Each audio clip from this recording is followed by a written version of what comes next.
All right, we're recording. Welcome, everyone. Brought to you by your friends at Faro's Lounge. And of course, as always, the newest Faro's Lounge Kickstarter. It's hard for me to show the links because I was banned from YouTube for a while for showing off Kickstarter links. I guess there was links to nudity. Who the hell knows? Half the time you're watching porn on YouTube, and most of the time we get in trouble. So, I've been applying for a master's program at FIU and FAU about trying to teach how to make comics and pitch comics and build comics and budget comics and all that crazy fun stuff. And as always, we need a lot more free content to get all the new people involved in the Kickstarters and the Pharaoh's Lounge comics and Pharaoh's Lounge fantasy art. So, we're bringing back Professor Kane's, not Mr. Kane's, Professor Kane's writing class. Doing it in the style that I'm hoping to teach it on a college level. And you never know, you may learn something too. The idea is to take you through my writing process, class by class, piece by piece, to put together a 24-page comic book. Essentially, our goal here is to make a 100-page graphic novel that we split into 4 chapters, 24 pages each, which is 96 pages, 4 cover ideas, of course, hence 100 pages, 24, 25 per chapter, with variant covers, and then I'll teach you how to budget, and then get your Kickstarter up and running. So the idea is we want to take a subject that we kind of know, and then kind of twist it in our own little wrinkled schneil, and turn it into something wonderful. So again, we're going to be starting up with we're using Spider-Man. This has been a passion project for a while. I got into comics because I wanted to write Spider-Man. I got in trouble as a kid because I used to hide Spider-Man comic books in my textbooks. When I'd get caught, I'd start performing in front of the class, pissing off all the teachers and explaining they're the ones who took my comics away. What's the difference between Spider-Man and Shakespeare? Spider-Man's better. Pricks. Anyway, so what we're going to do is we put together our little format, and the idea is 24 pages, like I said,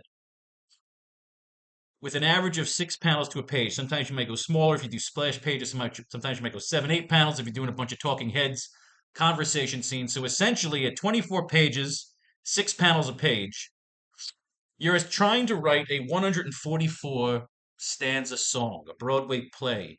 You want iambic pentameter. You want the words to rhyme. You don't want filler. I hate filler. When you stop putting filler, you're showing your weakness as a comic book fucking writer. And I'm a publisher and a writer, and I hate filler.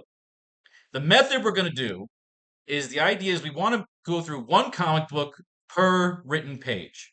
So we're going to go through a comic book together. We come up with ideas. The idea is we want to go in order, but sometimes we may take an idea. We might get notes out of this comic book, and then we put it in our notes page, which is behind the page, behind the panels, and we come back in. So enjoy the process, and we're going to do 2 pages at a time per class. So today we're going to do page 1 and page 2. We go all the way to the end. We make our cover ideas, our 3 to 4 variant covers. I'll tell you what budget you're kind of looking for, how much you actually need to spend to get the Kickstarter up and running. You probably want to do a cover in like 2 pages. So we'll go through all that crazy shit. But first things first, let's actually write the fucking comic book. So our goal, 24 pages, one comic book per page. We're looking to write our modern day version of Spider-Man. We're going to pretend like we have just been hired by Marvel. Marvel went so woke, and that our company took it over, and they said we got to get all this woke shit out and bring in some new shit. So we're going to have a new Spider-Man. The idea is we're going to build a new Marvel universe, but as always, because of the copyrights and all that other BS, we'll change some names around, we'll change some situations around, and you'll see if those of you that have writer's block, if you like my method, then you can get into it. If not, take your laptop, stick it sideways, grease it up with some baby oil, and you know what to do. So the idea is we're going to go through these comic books together fresh. We're going to start right at the beginning, Amazing Fantasy 15, and we're going to write a 100-page Spider-Man graphic novel broken up into 4 chapters. Chapter 1, Chapter 2, Chapter 3, Chapter 4, just like The Dark Knight Returns. We're going to call this story, like you said, the AracKnight. I've been wanting to write this for a while. I've always dabbled at it. I've played around with it, but now we're actually going to write it together. And our goal of this particular class number 1 from Professor Kane, is to get pages 1 and 2 finished, 12 panels, the actions and the words. Now, when we finish the whole thing, we'll go through it again. What I always like to do is once the comic book's finished, we always send it to the penciler and the inker first. And then sometimes when they come back with the art, kind of like the Stan Lee Marvel method, is sometimes we get a better idea when we see the art and we add more dialogue and we add more action or more captions or more cacophony. So again, you kind of write 2 scripts. You write the art script, And then once the artist gets it back to you, you actually start adding more dialogue, or sometimes you don't. Sometimes it's perfect the way it is. So, our idea again, 100-page graphic novel, a beautiful story. And if we have notes that don't necessarily fit into our panels at the time, we put the notes in for maybe to use later on, or in the next chapter, or this chapter, or if we get ideas for the climax, anything. So the idea is, again, every comic book we read, which back in the Marvel days was 21 to 24 pages, we go through them together and we get a page out of every comic book. I think you'll find it to be informative and a lot of fun. I'm off the cannabis now, but I'm on the edibles. So we'll see if that sativa makes for better writing. Okay, we got the old school cover. We're not going to be doing this kind of cover because, again, I sell naughty comic books. Not naughty, I sell comic books with naughty covers, Playboy covers, all that fun kind of stuff. So you get to ride through me, and you'll save money on the Marvel subscription if you want to go with me and read some Marvel comic books. Now, again, we like to do the close-up panels because, again, you're looking at it on a viewer. We look at the light costume heroes confidentially. We in the comic book mag refer to them as long underwear characters. And as you know, they're a dime a dozen. But we think you may find our Spider-Man just a bit different. Now, again, we started right up here. He's getting mocked by the old students, Flash Thompson, Liz Allen. Nobody wants any fucking part of him. Cha-Cha from the Waltz. We need one more guy for the dance. How about Peter Parker? He's a wallflower. He's a jerk-off. Uncle Ben loves him. Now, what I'm thinking is, we can't call him Peter Parker, but I'm thinking literally the first line of our comic book, since it's inspired by Spider-Man. And Peter Parker is the narrator. Because we literally started up with Peter saying,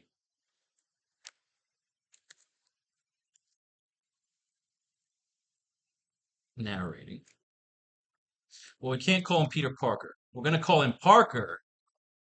His parents, of course, name. I want literally the first line of our comic book to be, so we just get it right out of the way. Parker, narrator. Again, this is for the guy who's going to be doing your lettering. You always want the lettering in the center. Typical script writing shit. My parents named me after their favorite comic character or their favorite superhero. My parents named me. My parents named me after after their favorite superhero. Literally, first line, get it right out of the way. We're gonna call him Parker. Let's call him Parker Reigns. We may come up with a better name later on. Let's get that name in there so we get it in panel 1. If you look at the Spider-Man comic book, they're establishing, of course, Uncle Ben. He's not the biggest man on campus, but his Uncle Ben loves him. Why is that not going away? Ugh, fucking comic. Here we go. You're not fooling me, Petey. I know it's time for wake. Here we go. Aunt May and, of course, Uncle Ben, they dote on their young nephew. The teachers love him at Midtown High. I don't see high school. We're going to get him in and out of high school fast. We're not Brian Michael Bendis, where we're going to take Amazing Fantasy 15 and drag it out into 15 fucking comic books because he fantasized about talking to a girl on the phone when he was a little kid. Sure to rate a scholarship. He'll do his best. He's wearing a shirt and tie to school, so automatically should be made fun of. He's asking out this chick. Teenagers can be unwittingly so very cruel to a shy young man. Theater for the umpteenth time. You're not my fucking type. You're a geek and a loser. Flash Thompson was redhead in a couple of panels before. Now he's a fucking blonde. Get lost, bookworm. He looks like a jerk off too. Look, there's a great new exhibit at the science hall tonight. Would any of you like to go with me? Ha ha ha. Stick to the science, son. We'll take the chicks. They ditch him in the car. They leave the exhaust in his fucking face. Someday I'll show them they'll be sorry they laughed at me. See, if you see 2 pages in, he's bitten by this fucking spider. So what we're going to do here is, again, we want to change up Peter's origin. What I'm thinking, what I've always wanted to play with, is calling it the AracKnight like the Dark Knight. Is we're going to give Peter Parker, Parker Reigns, Parker Wayne, if you want to call him that. We're going to give Parker Batman's origin. His parents in the comic book, of course, Richard and Mary Parker, were scientists. I originally had this script. The idea was they'd be working for Tony Stark Industries, but again, we can't use Stark Industries. We're making our own comic book. So right off the bat, his parents are independent scientists. Panel 1. Now, the other idea I had was instead of calling it New York, which will allude to it being kind of like New York, when I wrote the Faro graphic novel, which I'm famous for, well, in my own fucking mind, I was establishing at the time is right as the Civil War broke out in 1861. New York City boldly flirted with leaving the Union. There was a Copperhead movement. They were literally called named after the snakes. The mayor of New York was involved. A lot of powerful Democrats were involved. They wanted New York right after the South seceded. They wanted New York to not only secede from like the Union, Confederacy as well. New York was going to be its own independent city state, deal with everybody else in the rest of the world. All the money was there. The financial help was there. Lincoln was shitting his pants, thinking that he was going to lose New York, all the way up to literally the draft riots, Gettysburg. New York was always threatening. Fernando Wood, who was he was played by the guy who played what the fuck was his name from Guardians of the Galaxy? Whoever the Conqueror, not the Conqueror, was he the Conqueror? The Accuser, Ronan the Accuser. The guy that played Ronan the Accuser was in the Steven Spielberg Lincoln movie. He played Mayor Fernando Wood, oddly enough. Lee Pace. He was leading this thing, the head of like the New York Times. There was a lot of powerful people that said, why would New York send all their boys off to die in this Civil War? Fuck the Union, fuck the Confederacy. Let's be our own, literally, our own city state. They wanted to bring slavery back to New York, okay? So I thought, we're not going to pick a time period because I can't stand when you try to do a modern day comic book story because every fucking comic book story I read, you can tell by the weak writing, everything is a fucking social media reference or it's a modern day reference, and there is nothing more weak in writing than when you make like Dr. Phil jokes or Donald Trump jokes because they're safe. I fucking hate safe writing. It's like I can't stand J.J. Abrams with that fucking mystery box crap unless you're planning to explain the mystery, which he never does, and somehow let me fucking start. That's a whole other rant.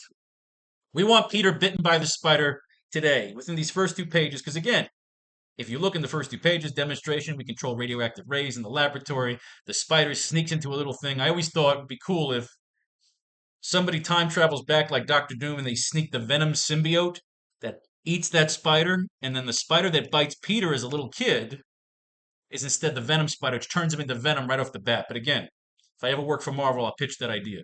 The dying insect, sudden shock. Why is the spider glowing? It's burning. It's glowing that way. It dies in his hand. He's, of course, nauseous. They're making fun of him, the fucking teachers. Great teachers. He's walking across the street. He almost gets run over by a car. So the point is, they get right into it. So will we. So what we want here, Empire City. Our New York, we're going to call it Empire City. Empire Cityscape. A retro steampunk version of a timeless alternate reality New York.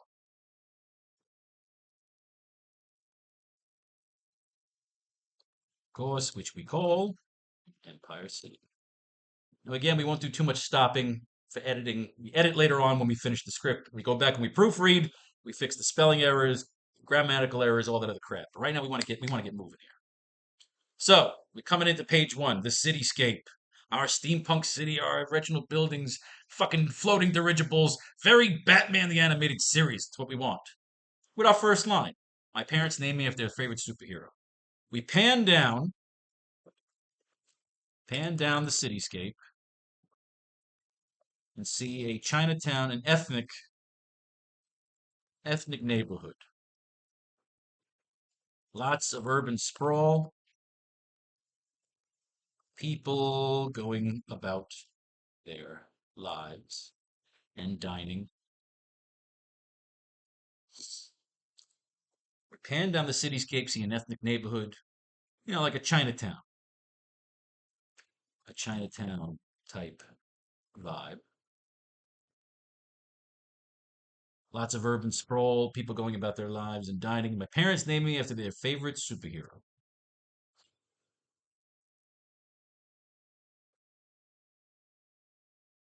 See, stuff like this we can always do later on with the fucking paragraph shit, because for some dumb fucking reason, it's not going to the middle. Aggravates the shit out of me when it doesn't listen. Okay.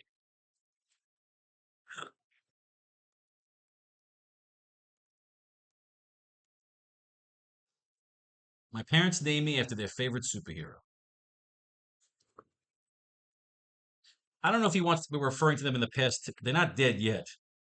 The idea is Peter is a little kid. We're going to make him about 7 or 8. We're going to want to figure whatever age Bruce Wayne was when his parents were killed in front of him. We're going for the parents killed in front of him. We want to mix Batman and Spider-Man. We're taking Peter Parker and we're giving him Bruce Wayne's origin. That's what we want to do here. That is our premise. Like again, we go back and we underline shit later on. We make it all look neat and pretty. Right now, we want to get the writing part done. Why is this spelled wrong? Is this spelled wrong? Oh, Jesus, there we go. My parents named me after their favorite superhero.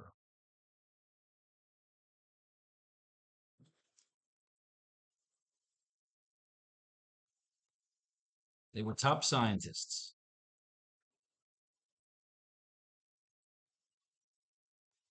So we can't call it the super soldier serum.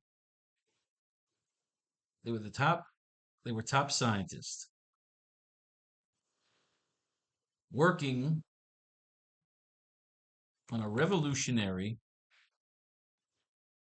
enhancement serum that would put Empire City on top of the evolutionary chart. We established that Richard and Mary, we're not going to give them names just yet, top scientists working on a revolutionary enhancement serum that would put Empire City on top of the evolutionary chart. Not bad. We can play around with that. So again, panning down the cityscape, ethnic neighborhood, Chinatown vibe, lots of urban sprawl, people going about their lives and dining. We're establishing that within this large, beautiful steampunk city, we're going to pan down and get to some kind of makeshift looking rundown. We focus on a dive type restaurant, slinging noodles and chicken, street food. Street food vendors, slinging noodles and chicken. Street food vendors provide steamy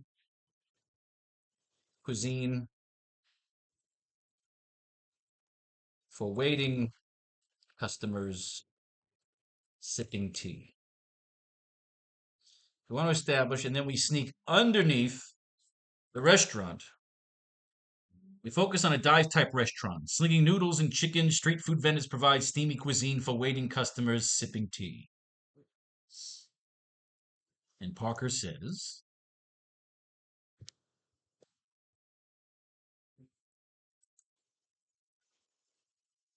Parker reigns.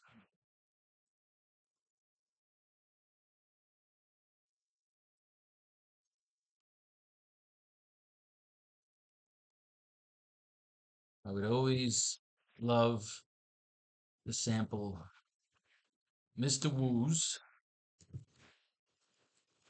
latest steamy cuisine. I would always love to sample Mr. Wu's steamy street cuisine. Say that 3 times fast. Steamy street cuisine whenever I would visit. We pan underneath. Like the idea is the camera sneaks underneath the restaurant. We pan underneath the restaurant to reveal a secret underground science lab filled with tanks, filled with animal and insect specimens. We see Parker's parents, Richard and Mary, hard at work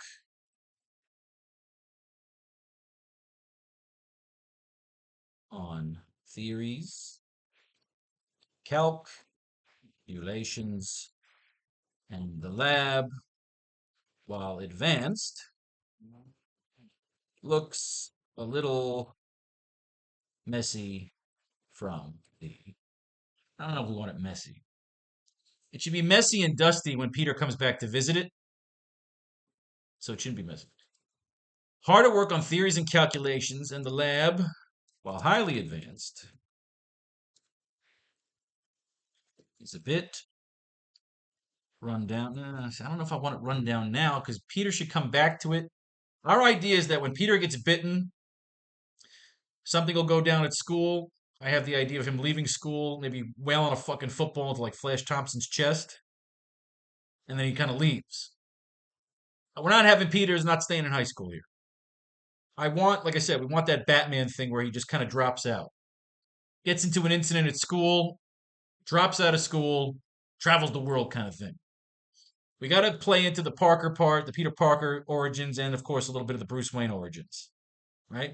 The idea is Peter's parents are fucking scientists. One thing that always bothered me, if they were scientists, they would have some good money. So why were the fucking Parkers broke? But again, it's the 60s. Who the hell knows?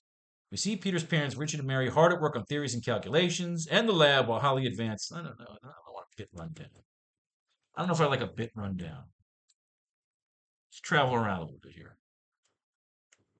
Egghead won't see in the street. Okay, Peter's climbing the walls. Why is it this? Ugh. What's this? Scaling the walls. He's walk. Mommy, look at the man on the side of the building. Last horror movie I take you to. He squeezes the pipe. I crushed this pipe as though it were paper. Has to be the spider somehow in this miraculous way. His bite has transferred his own power to me. I can walk down this cable as effortlessly as the spider itself can glide along its web. I've got to have time to think. I've got to plan what to do with this unbelievable ability, which fate has given me. Okay, so Peter, we all know the original story. He's going to go beat up on this wrestler. This will be a good chance to test my power again. $100 to the man who can stay in the ring 3 minutes. With Crusher Hogan, he puts on his thing. I'll put on some clothes, leave my glasses here. What if I fail? I'll find some way to disguise myself. Filled with excitement, Peter runs back home. I'll try for that $100. I don't know if we're going to use any of this. It's famous. They've done it with Randy Savage. They kind of made a little bit of an allusion to it in the Andrew Garfield movies, which I really hated. I don't think they never showed the origin with Tom Holland because they did the origin twice. I always hated the Andrew Garfield origin. Like Martin Sheen dies, and like 2 minutes later he's making out with Gwen Stacy. I fucking hated the Andrew Garfield movies. We can't blame Andrew Garfield. He got his, he got his comeuppance. He got his due when he came back for the No Way Home movie. He had a good time with that. Speed, the agility, very strength of a gigantic spider.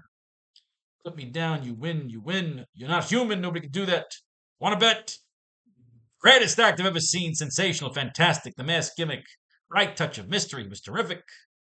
The masked character may have just been the look I'm looking for. All right. What do we got here? We pan underneath the restaurant to reveal a secret underground science lab filled with tanks, filled with animal and insect specimens. We see Parker's parents, Richard and Mary, hard at work on theories and calculations. And the lab.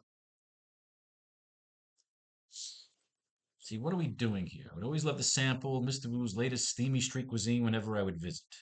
So he is telling it from a past tense because maybe this is a flashback.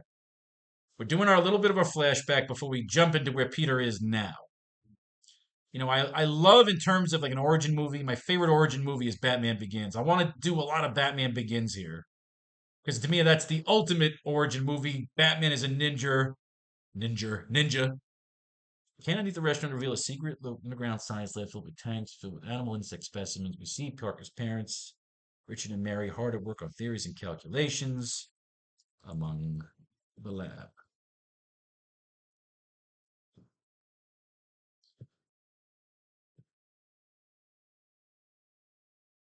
Parker.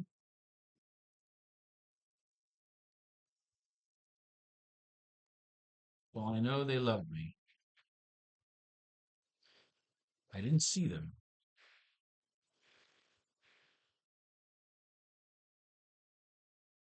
Well, I know they love me. I didn't see them. I didn't see them. Well, I know they love me.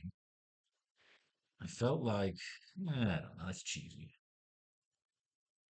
Again, we want to avoid cheese. We want to avoid filler. We want to avoid cheese. I don't like. I would always love to sample Mr. Wu's latest steamy street cuisine whenever I would visit. That I like. We're showing that The lab is hidden underneath. Peter comes to visit a lot. Who brings Peter to visit? Now, again, in, of course, the original Spider-Man comic books, I hate that it does this.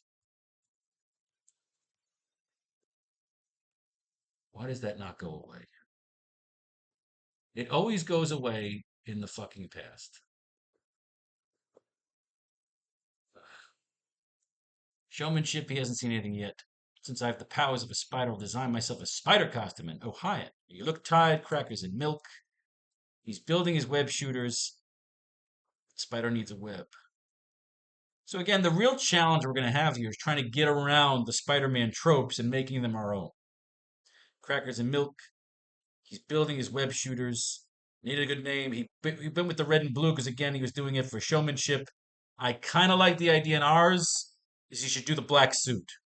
We should go Spider-Man black right out of the gate, like Batman. Black suit, stealth suit. Laughed at me for being a bookworm. Only a science major could create a device like this. Strong liquid cement at the end. He could pull himself anywhere with his little web. And my costume is thin enough to wear unseen under my street clothes. Okay, world, better hang on to your hat. Here comes the Spider-Man.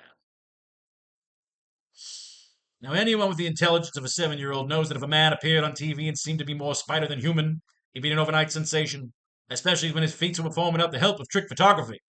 Well, you just imagine how the public reacted to Spider-Man. So what do we want here? Amazed, incredible, awe-stricken. Spider-Man, I mean, what does he do here? He puts out a fucking candle. Leave him begging for more? They were fascinated with him putting out a candle. All right. Again, we're still here on the steamy street cuisine. So you see, hard writing is hard sometimes. We're trying to use comic books to inspire our writing. Now, again, we have notes here. What do we say in terms of notes?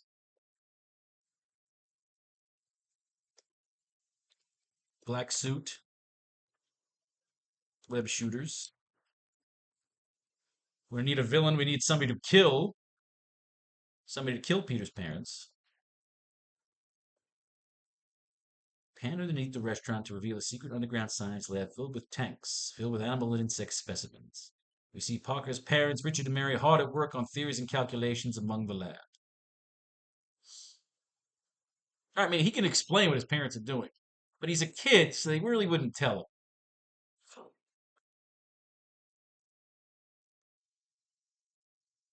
Right? Because he says, oh no, he says they were top scientists working on a revolutionary enhancement serum that would put Empire City on top of the evolutionary chart. Whatever progress they were making,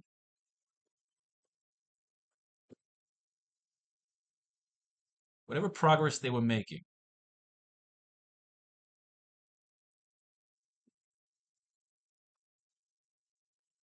as they got closer and closer,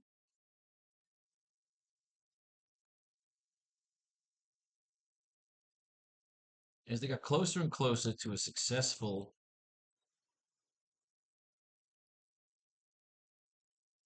specimen, as they got closer and closer to a successful, as they got closer and closer to a successful what? A successful formula? I saw them less and less. As they got closer and closer to a successful formula, I saw them less and less. It sounds kind of cheesy. As they got closer and closer, less and less. No. As they got closer to a successful formula, I saw them less.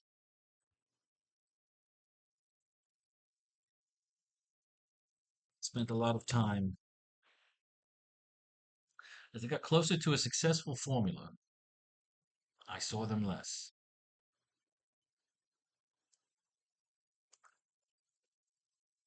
Uncle Ben. We can't call him Uncle Ben Parker. Let's call him Uncle Lucky. Uncle Lucky would be the one to pick me up after school. My father's brother. It's my father's brother. Uncle Lucky would be the one to pick me up after school. As I got closer to a successful formula, I saw them less. Uncle Lucky would be the one. He's spending a lot of time with his Uncle Lucky because literally the next panel, Uncle Ben, we can use the real names and then just change the names afterwards if it makes it easier. But we gotta get used to kind of building the character. So the door to the lab opens and we see young 8-year-old Parker running in with his backpack. Flanking him is his Uncle Lucky, a retired war pilot, a retired widowed war pilot. That's right. Since we're killing Peter's parents, we don't need to kill Uncle Ben. We're going to take Aunt May out of the equation. The idea is they always kill Uncle Ben. We're going to switch it up. We're going to kill Aunt May. But Aunt May is dead before this starts. So the idea is that because Peter's parents are working so hard in the lab and never really get time to kind of hang out with him, he spends a lot of time with his Uncle Lucky, who we're going to, of course, he's going to become like his Alfred. Flanking him is his Uncle Lucky, retired widowed war pilot, smiling and admiring his nephew's spunk. So the idea is that Uncle Ben, Uncle Lucky, likes spending time with Peter because, again, he misses his wife. We can say his wife died a year ago or something like that. So the idea is since Aunt May has passed, Peter spends a lot of time. As I got closer to a successful formula, I saw them less. Uncle Lucky would be the one to pick me up after school. My father said the company would help cheer him up. Boom. So you don't need to be like cheesy and say, well, I hang out with him since Aunt May died, because again, that's cheese dialogue. It has to kind of come out naturally. You don't just say, my father said the company would help cheer him up. So, of course, the door opens up. We see young 80-year-old Peter Parker running in with his backpack. Flanking him is Uncle Lucky, retired widowed war pilot, smiling and admiring his nephew's spunk. Young Parker runs in.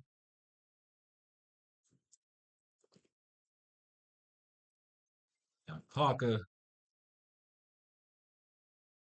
Hey, guys.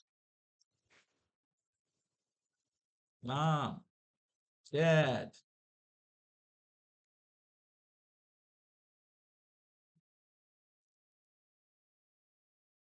Running in with his backpack. Flanking him is his Uncle Lucky, a retired widowed war pilot, smiling and admiring his nephew's spunk. Mom, Dad. Uncle Lucky would be the one to pick me up after school. My father said the company would help cheer him up. So we got to establish early on that Aunt May's recently passed. Ben was lonely. Uncle Lucky. He's spending time with his uncle to cheer him up after over the loss of his wife. Of course, Parker's parents, are using him so they can work a little harder as Peter's getting older. We want to establish that Peter's maybe like a young genius. So now we need the spider to bite Peter. So Peter's running in. Mom, Dad, Uncle Lucky be the one to pick me up after school. My father said the company would help cheer him up. We might want to move this line here because we have nothing to say other than Mom, Dad.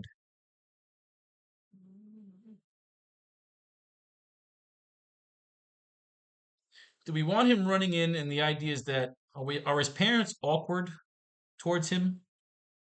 It's always nice to ask questions. Are Peter's parents awkward towards him? I mean, they love him. I hate that this fucking thing keeps popping over it. All right, here we go. Good.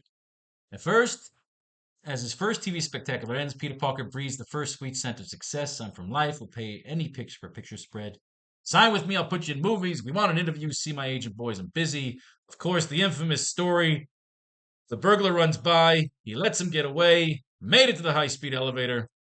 He's got all the time to say this. I'm safe now. That cop can never get down to the lobby as fast as I can in this high-speed express elevator. Lucky that goon in the costume didn't stop me. Yeah, but he talks to themselves in comic books.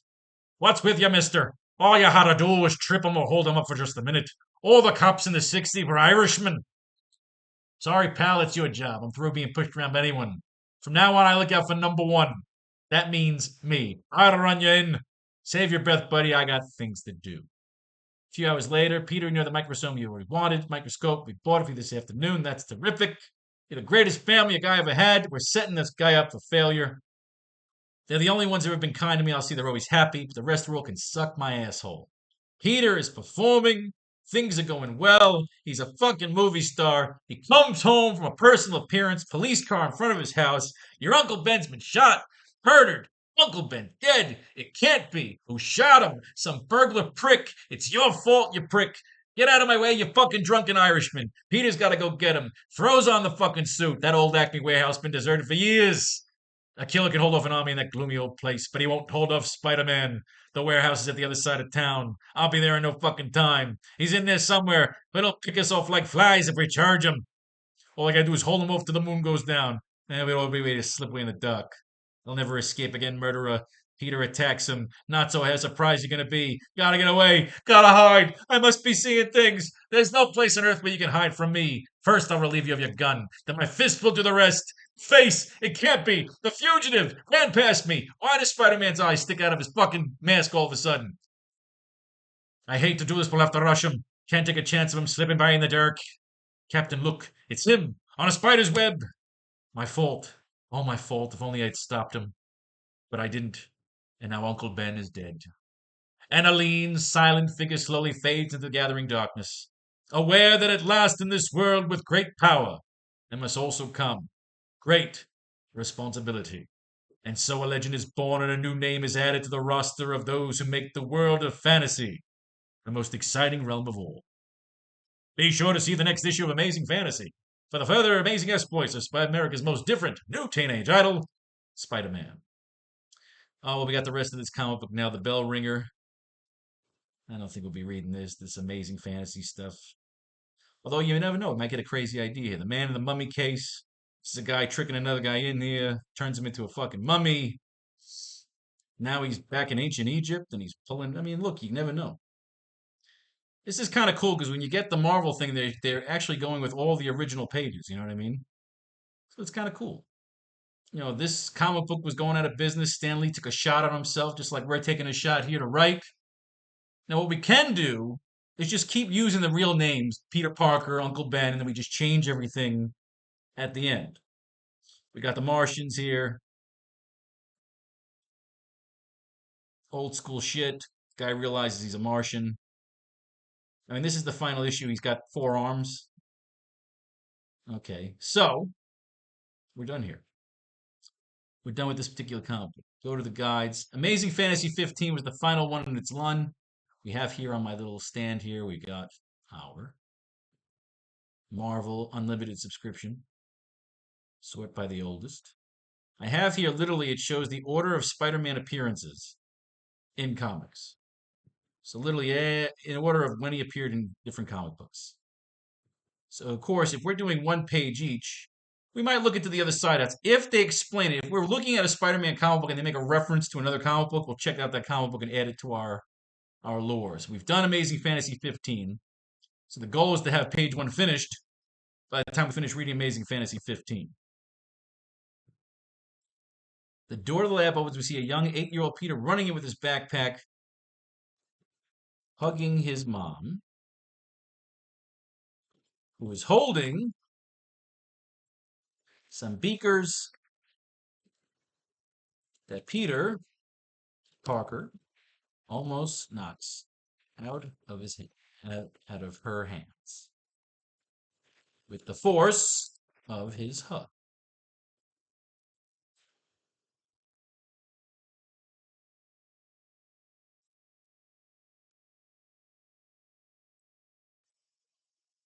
Mary. Easy Parker. I think we got to call him Peter. I think it'll get too confusing. But we'll see. We'll see what happens. You know what we're doing. It's Peter, Parker, all that crazy shit. Easy Parker. I missed you too. Richard. I hope he wasn't too much trouble. No, no, well. Let's go panel 6.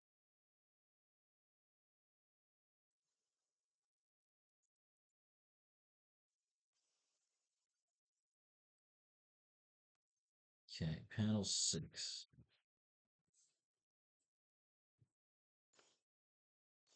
Over here. All right, panel 6. We see Uncle Ben. Let's call him Uncle Ben. We'll change to Uncle Lucky later. We see Uncle Ben hand over a large bag of greasy food to Richard.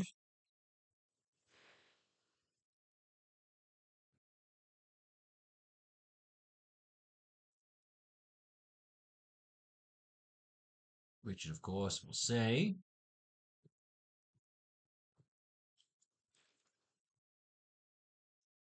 probably want to do caps when you're doing the characters so that your letterer doesn't get too confused and like write Richard in the lettering. You got to remember, I go with a lot of guys in the Philippines. Sometimes they don't know the English so well, they just put the guy's name in there too. So you probably want to do caps every time you do somebody's name. But again, you go over that after. Hope he wasn't too much trouble.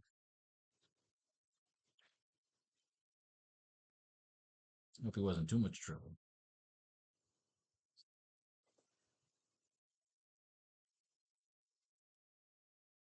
Ben, no, we get used to capping everybody. Let's cap it all now before we forget. Nah, let's not cap it now. Got shit to do. Are you kidding? He knows all the museums better than I do. I hope he wasn't too much trouble. Thanks again, Ben. I hope he wasn't too much trouble. Are you kidding? He knows all the museums better than I do.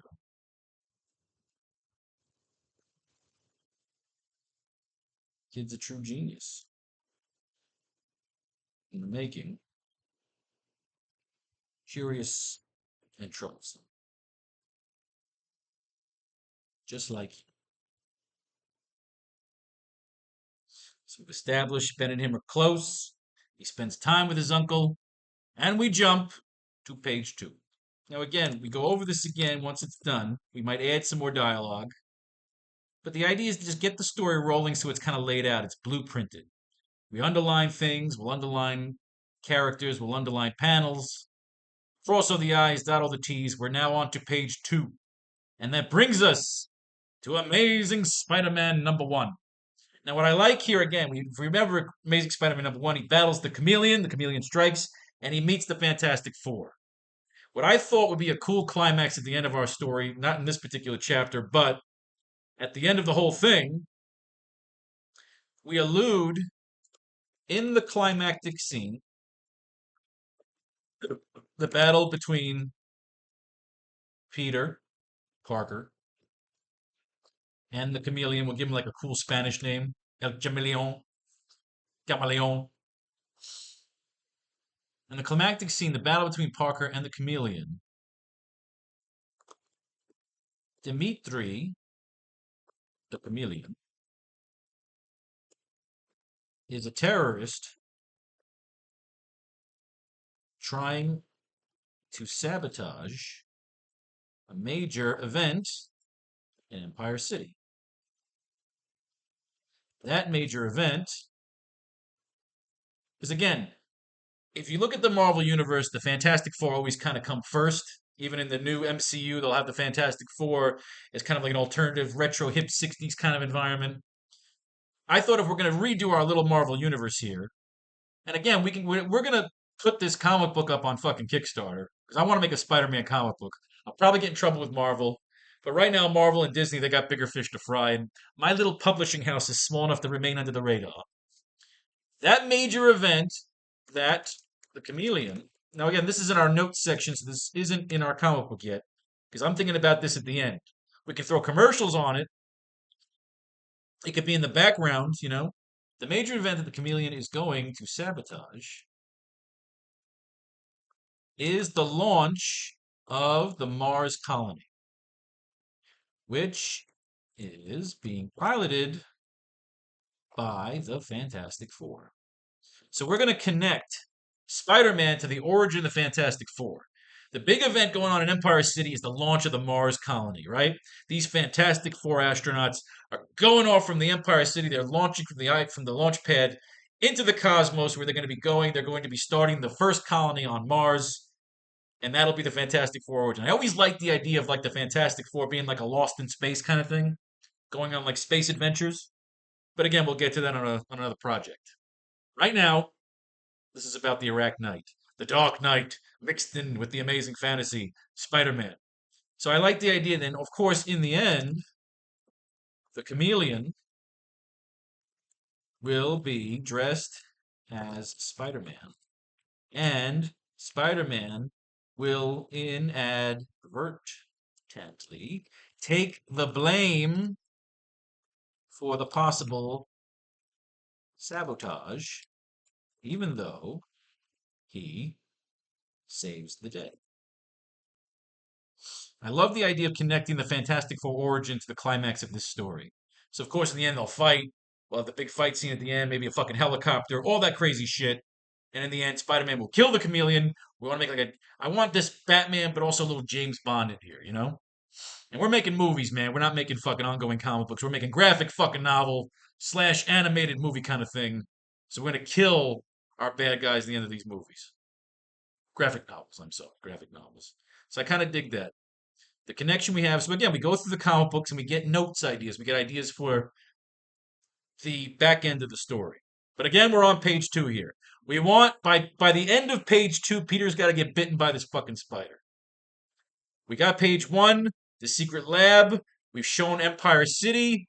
We've established our kid coming in. He hangs out with his Uncle Ben, his Uncle Lucky. Again, we're gonna use the real fucking names and then change them after. Otherwise, it just gets too goddamn confusing. We're writing a fucking Spider-Man story. So page 2. He's in the lab. He just came. His uncle picked him up from school, took him to a museum. They got greasy noodles and fucking chicken. They got great street vendor food. I'm about to eat some after we finish this page. Now, page 2, the fucking spider's got to bite Peter. So Peter just ran and he's hugging his mother. Ben's talking to Richard, right? What I'm thinking is they've got all the apps, they've got all the specimens they're testing this formula on. So, of course, one of the specimens they'll test it on is going to be a spider. So we need to get over to the idea of, in these 6 panels, this spider's got to bite Peter. So we got to have the parents talking to Uncle Ben while Peter's, of course, running around the lab as a precocious young kid. They're going to look at all the specimens. Of course, the spider's going to be missing. We're going to hear, ow. Peter's going to fucking pass out. All right, I like this. You know what I can't stand? Whenever I hit this fucking thing. And this stupid fucking thing comes over. Okay, but it eventually goes away. There we go. No, go away. Here we go. Spider-Man first appeared as a feature in Amazing Fantasy number 15. So great was your response via letters and postcards that it was decided to give him his own magazine. A brief summary follows. Wasn't that lovely? Sure, you've read many stories about many different characters, but there's never been a story like this one because there's never been a hero like Spider-Man. All right, he's pissed. Remember, the last issue, our scene is the bedroom of Peter Parker, the teenage student who considered to be a shy bookworm, but if they only knew, Uncle Ben's dead. His Spider-Man costume, he hates it now. It all started when I was bitten by a radioactive spider and I found myself possessed of a spider's powers. So I designed a costume to go into show business and cash in. But I was so busy showing off. An armed burglar fired once fatal shot at Uncle Ben. Now, if you looked on to later on, because I always wondered why this burglar's in Uncle Ben's house. If you read into this later on, I think when they get to like Amazing Spider-Man 200, there was an old stash, like a crime stash. I guess this was an old speakeasy. They made it out to be back in the day. So it's supposed to be like an old stash of treasure hidden under the house, which is what brought the burglar there in the first place. Of course, in Spider-Man 3, they mixed the Sandman into the stupid origin. As soon as I learned what had happened, I sped through the city via my spider's web, lusting for vengeance. He won't escape. The killer, I caught the killer, turned him over to the police. I always liked in the Tobey Maguire Spider-Man that the killer falls backwards and kills himself by accident, and that they're after like Spider-Man. I always dug that. To me, the Sam Raimi Spider-Man was a badass movie, and Spider-Man 2, of course, with fucking Doctor Octopus was the shit. Spider-Man 3 sucked, and if those who know me and know my story, the closest I ever got to real, legitimate mainstream success was when I wrote a treatment for Spider-Man 4, then I wrote the whole fucking script. It had Craven, Carnage, and the Lizard in it. It was playing off of Spider-Man 3. It was the best thing I've ever written in my life. I got it all the way to Tobey Maguire's people, and then Marvel, and the whole fucking Sony takeover happened, and they ended up going with the Andrew Garfield. I think it was the fucking guy Vanderbilt who wrote Zodiac, that shitty fucking boring ass movie, and I didn't get the job. Obviously, that was a that was my first real heartbreak, man, because I got close. I got that fucking script to Tobey Maguire.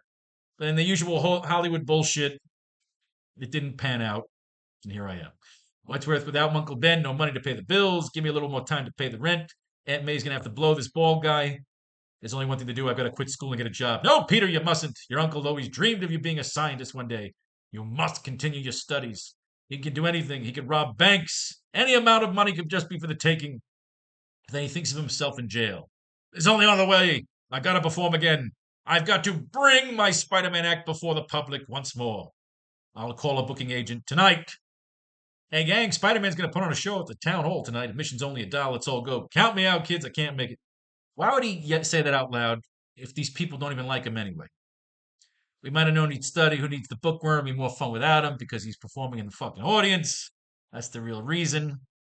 They're astounded by Spider-Man. It's time to pay, but I can't give you cash. I gotta cut you a check so there's a record for taxes. Anybody knows I've been dealing with some bullshit from the IRS right now, so I know all about this crap. Can't tell you my name. No one must know my identity. Just make the check out to Spider-Man. Why can't he just make the check out to cash? You can't cash the check. Anyone can wear the stupid costume, social security card, driver's license in the name of Spider-Man. No, he does not. Then across town, Jonah Jameson. Now, I like this because, again, Peter Parker, of course, becomes a photographer. I believe that's Amazing Spider-Man #2. He becomes a photographer. But I like the idea of instead of a newspaper, because again, newspaper is kind of old school. Now we are doing kind of like a retro steampunkish kind of a cityscape, but again, I don't like newspaper. I love magazines. I grew up on Maxim magazine, fucking Stuff magazine. I believe I also read Gear. I was college. I have a Silver Surfer watch that I saw in a Gear magazine like 20 years ago when I was in college. And many years later, I tracked it down. It was a Technomarine Silver Surfer watch, and I found it. I love men's magazines. They really don't seem to exist anymore. So I love the idea of Peter when he becomes a. Now, our Peter Parker is more confident. He's not a geek. We want the James Bond Bruce Wayne thing. He's not a billionaire like Bruce Wayne, but his parents left him a nice little trust fund.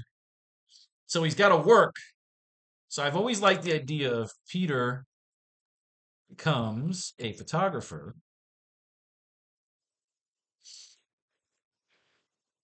for, instead of the Daily Bugle, Now Magazine, which I know J. Jonah Jameson also owned, but I always like kind of like, we'll call it like Empire Magazine, something cool like that. Empire Mag or something like Maxim. Maxim type magazine. Remember, we're not woke here. We're very manly, very manly. I like JJJ being a madman type of boss where he will, of course, rip on Spider-Man. And Peter works for him as a photog, but also fashion, crime. The idea is that Peter is going to be like Vicky Vale, like the Cordo Maltese. He will be more confident, older. We got our Peter, he's going to be in his 20s when he comes back. Again, we're doing a Batman Begins thing here. So what I like is what I'm going with in my head, what I'm playing with is Peter gets bitten by the spider. Like we have on page 2. He's gotta get bitten by this fucking spider on page 2. Page 2, bit by the spider. So we gotta lay this out. The idea I'm thinking in my head is Ben and Richard are talking. The mother comes over to they're eating the noodles, okay. Uncle Ben lays out the food on the table while Richard and Mary take a much needed break.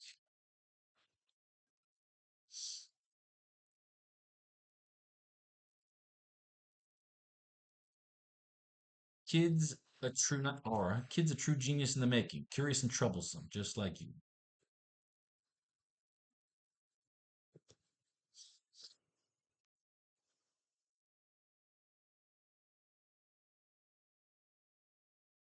So of course, Uncle Ben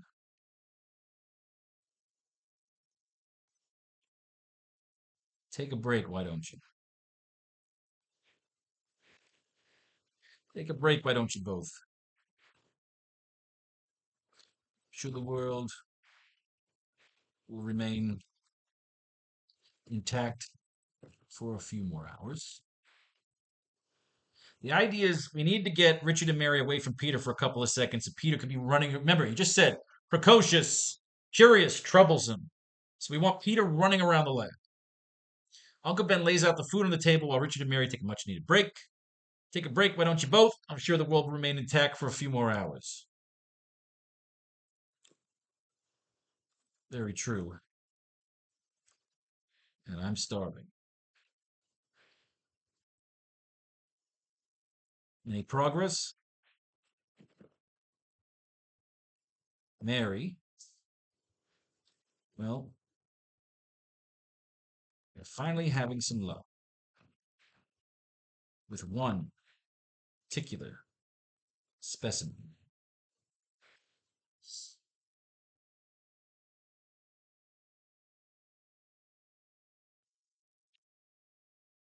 While Richard and Mary dine on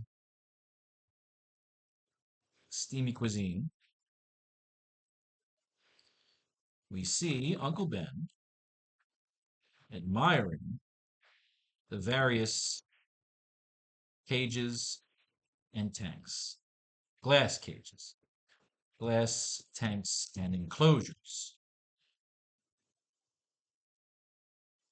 We see lizards.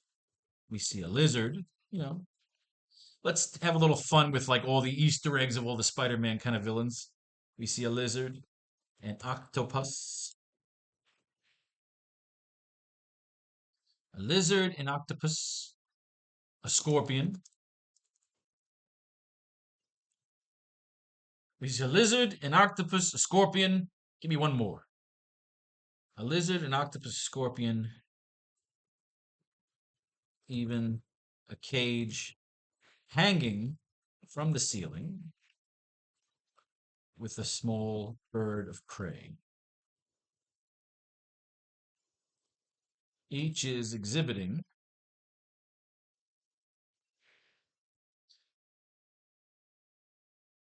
malaise.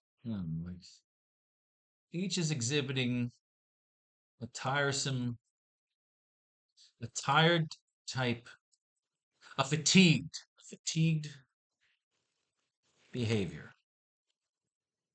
as if showing the serum is wearing off, or in some cases, not taking to the specimen. Boom. So we got to establish again, and again we got a little Easter eggs: a lizard, an octopus, a scorpion, maybe even like a small vulture, or in some cases not taking to the specimen, a small vulture. Ugh, a vulture, a baby vulture. Do those exist? A baby vulture. Each is giving a fatigue behavior as if showing the serum is wearing off or in some cases not taking to the specimen.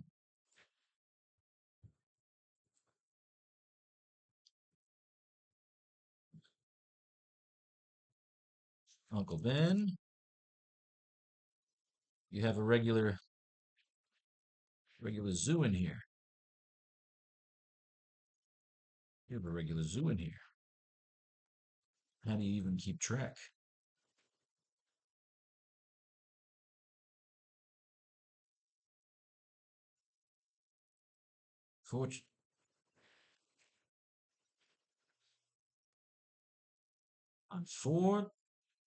Fortunately,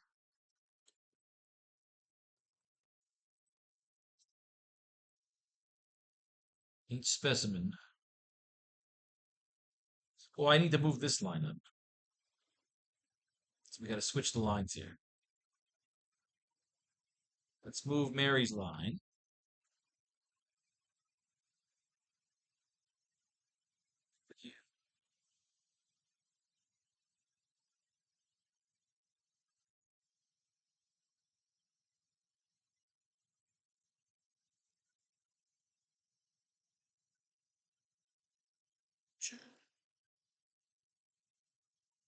Fortunately,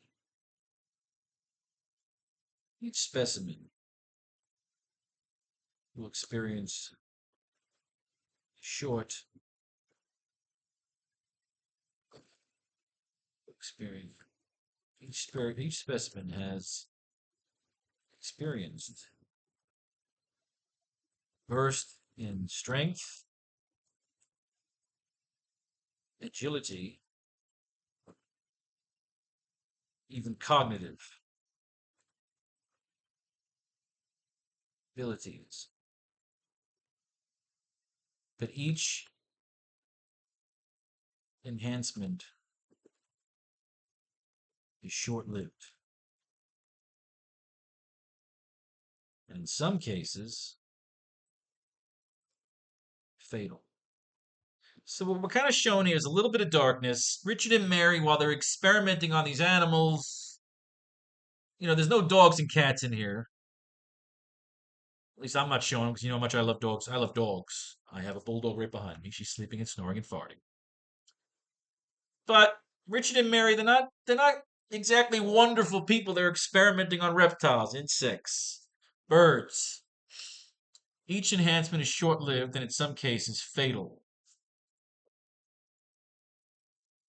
to the specimen.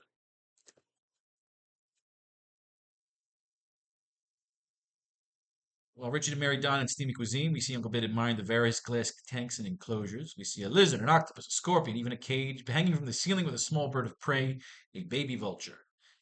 Each is exhibiting a fatigued behavior as if showing the serum is wearing off, or in some cases, not taking to the specimen. We have a regular zoo in here. How do you even keep track? Well, we're finally having some luck with one particular specimen, a Wakandan black widow. We could change Wakanda, but something about an African spider, or from a Wakandan black widow. So then we show panel 3. We close up on the glass cage that contains the black widow.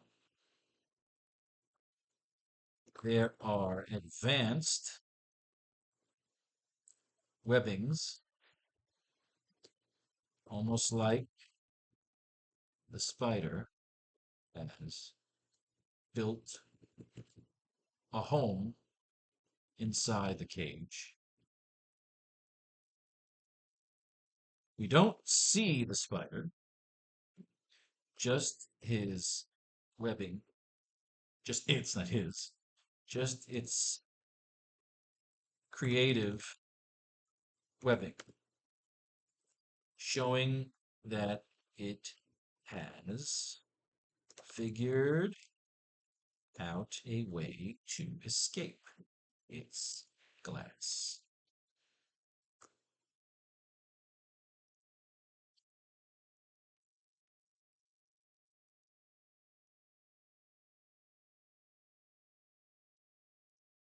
I like this. This seems the spider is the one.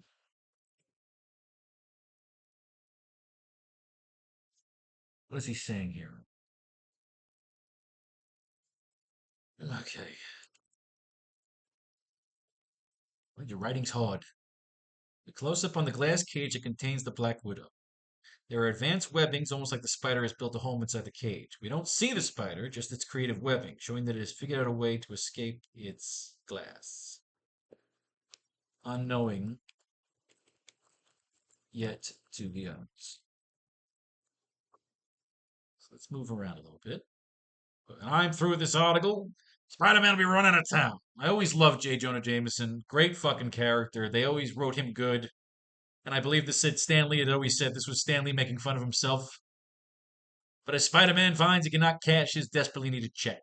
Just across town, a man as a typewriter is making still more trouble for him. Might as well go back where you came from, Spider-Man. No show tonight or any night. This is the power of the media, and you can sit there and joke around, but look what the fucking media tried to do to Donald Trump, man.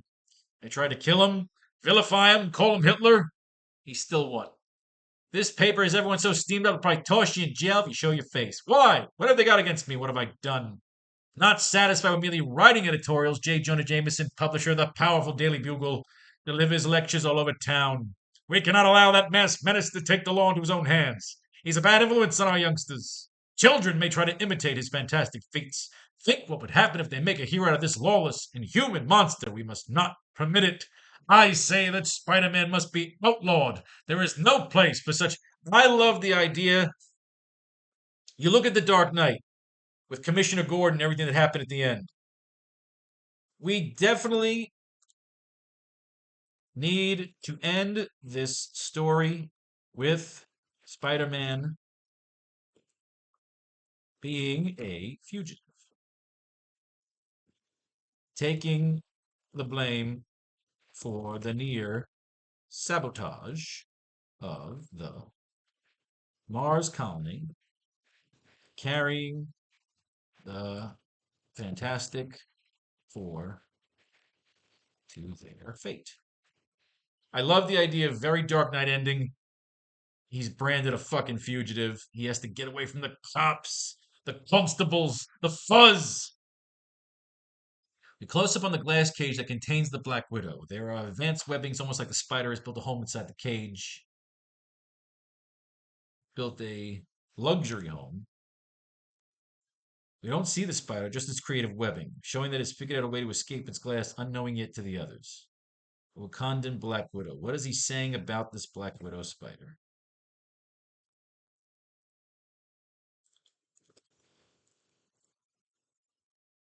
The spider has exhibited enhanced abilities long after the other specimens'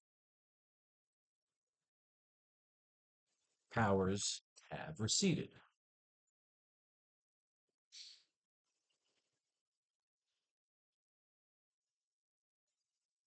We'll be moving forward, focusing specifically on the spider.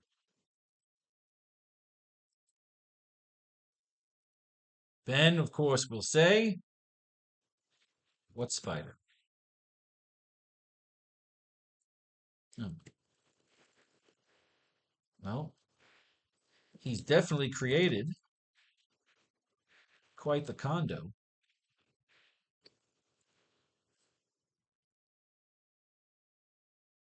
He's definitely created quite the condo here. Of course, Ben commenting on the spider's creative webbing. The spiders exhibit enhanced abilities long after the other specimen's powers have receded. Are we moving forward? See, I don't like moving forward specifically on the spider.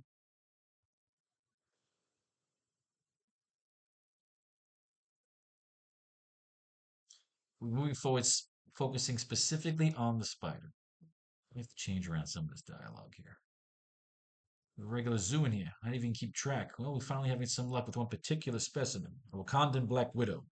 The spider has exhibited enhanced abilities long after the other specimen's powers have receded. We'll be moving forward to focusing specifically on the spider. Well, he's definitely created quite the condo here. Is he hiding? Or have you sent him to the spa? Well, he's definitely created quite the condo here. Is he hiding? Or have you sent him to the spa? Richard? What do you mean? Remember, they're eating. I mean, where is he? Or it? Where is he? Or it? And of course,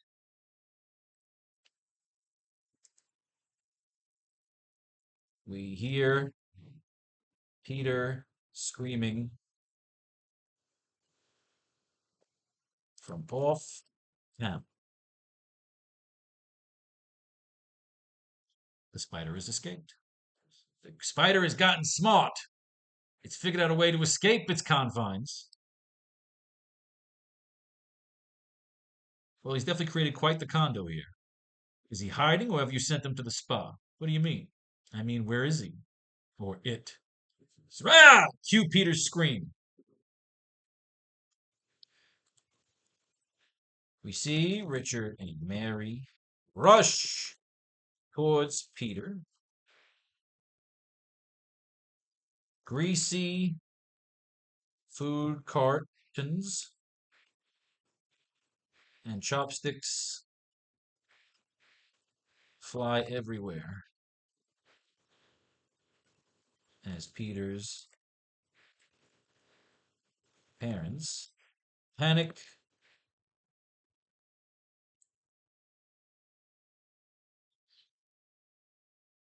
Okay, we hear Peter screaming from off panel. That'll be cacophony. They jump out of their chairs. They're rushing towards him. Chopsticks fly everywhere. Greasy food flies everywhere. Peter's parents panic. They're running towards him to come get him. We got 2 panels left on this page. What do we got here? Where is he or it?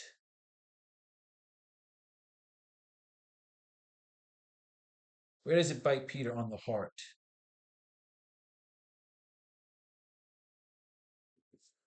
Do we want to show the spider biting him? What are we doing here? Do we want to show the spider biting him? The youth! Come on, we go. The youth of this nation must learn to respect real heroes, men such as my son, John Jameson, the test pilot. Not selfish freaks just this Spider-Man, a masked menace who refuses to even let us know his true identity. I don't get it. How do the superhuman guys like the Fantastic Four and the Ant-Man get away from it with it? Nobody bothers them, and they always seem to make enough dough. So again, we're introducing our extended universe here. Hank Pym is the Ant-Man. Ant-Man, Spider-Man. We can make a mention of Pym.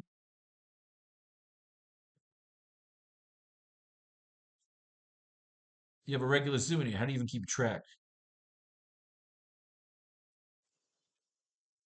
All on loan from the Pym from Dr. Pym's labs.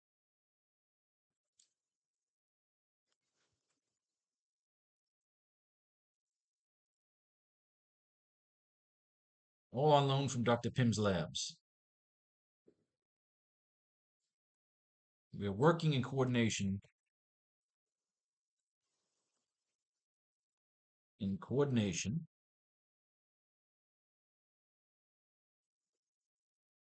with Pym Labs.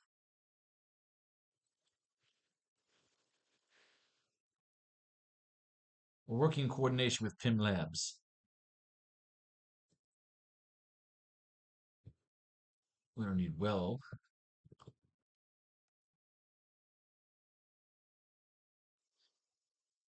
Through all this time, we're finally here.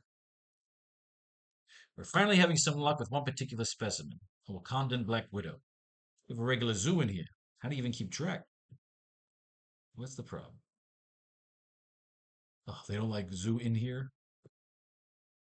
How do you even keep track? Fuck off. Can't stand when they don't let me extend the grammar. What do you mean? I mean, where is he? Or it? Peter screams. We see Peter. We hear Peter screaming from off panel.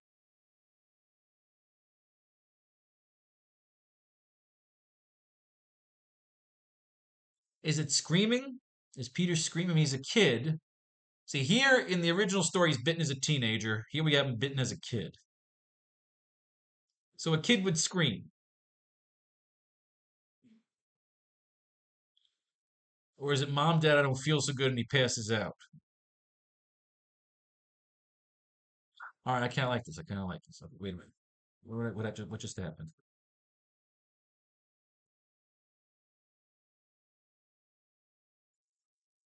All right, that's over there. You like where we're going here? No screaming off panel. Or it. Peter off panel. So he's not in the shot.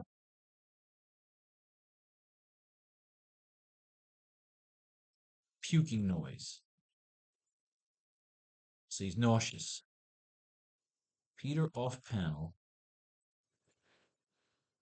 S effects of Peter puking off panel.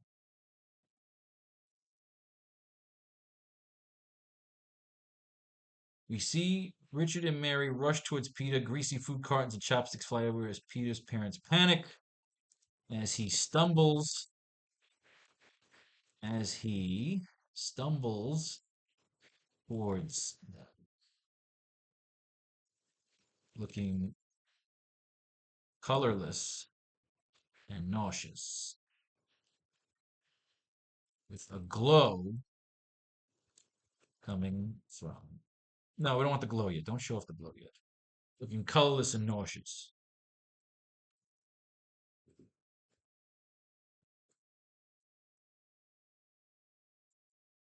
Mom, Dad, I don't feel so good.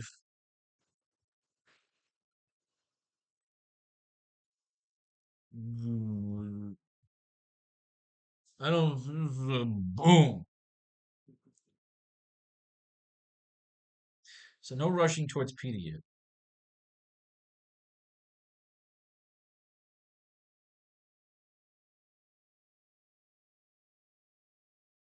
See Mitchell and Mary turn towards Peter. Okay.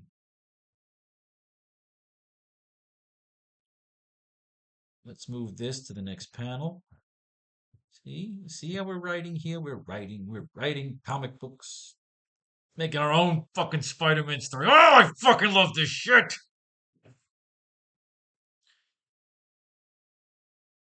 As he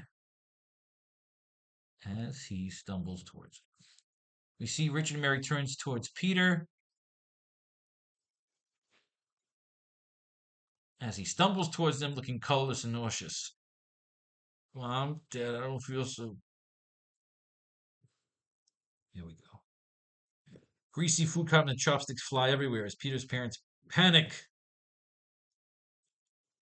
as they go to approach him.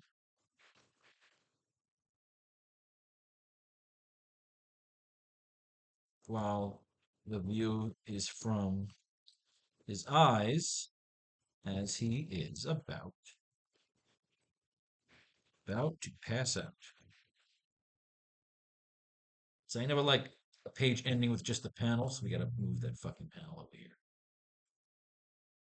Greasy food cartons and chopsticks. I guess chopsticks is one word. And chopsticks fly everywhere as Peter's parents panic as they go to approach him while the view is from his eyes as he's about to pass out.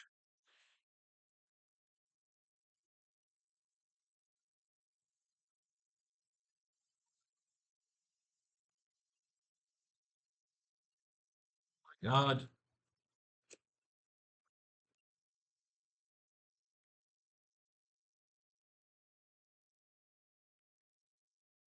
Richard, the spider. It.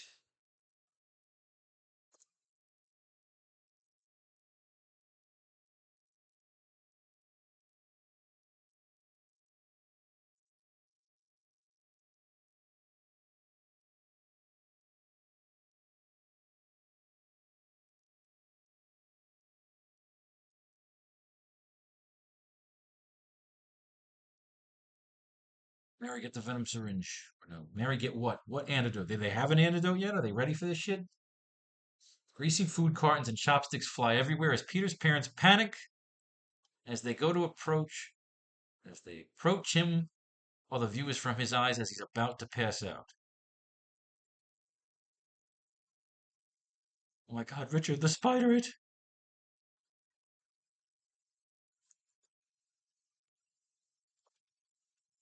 I know, Mary. Quickly, quickly, the anti-venom syringe.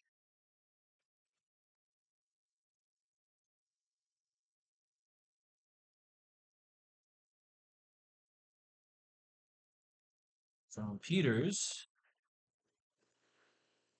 POV, everything goes dark. I don't know, is that cheesy? Well, it should be from his view, and he's telling the fucking story. He's running in. Quickly, the anti-venom syringe. Ah, that's kind of cheesy. Oh my god, Richard the spider, it. I know, Mary. Quickly, the anti-venom syringe.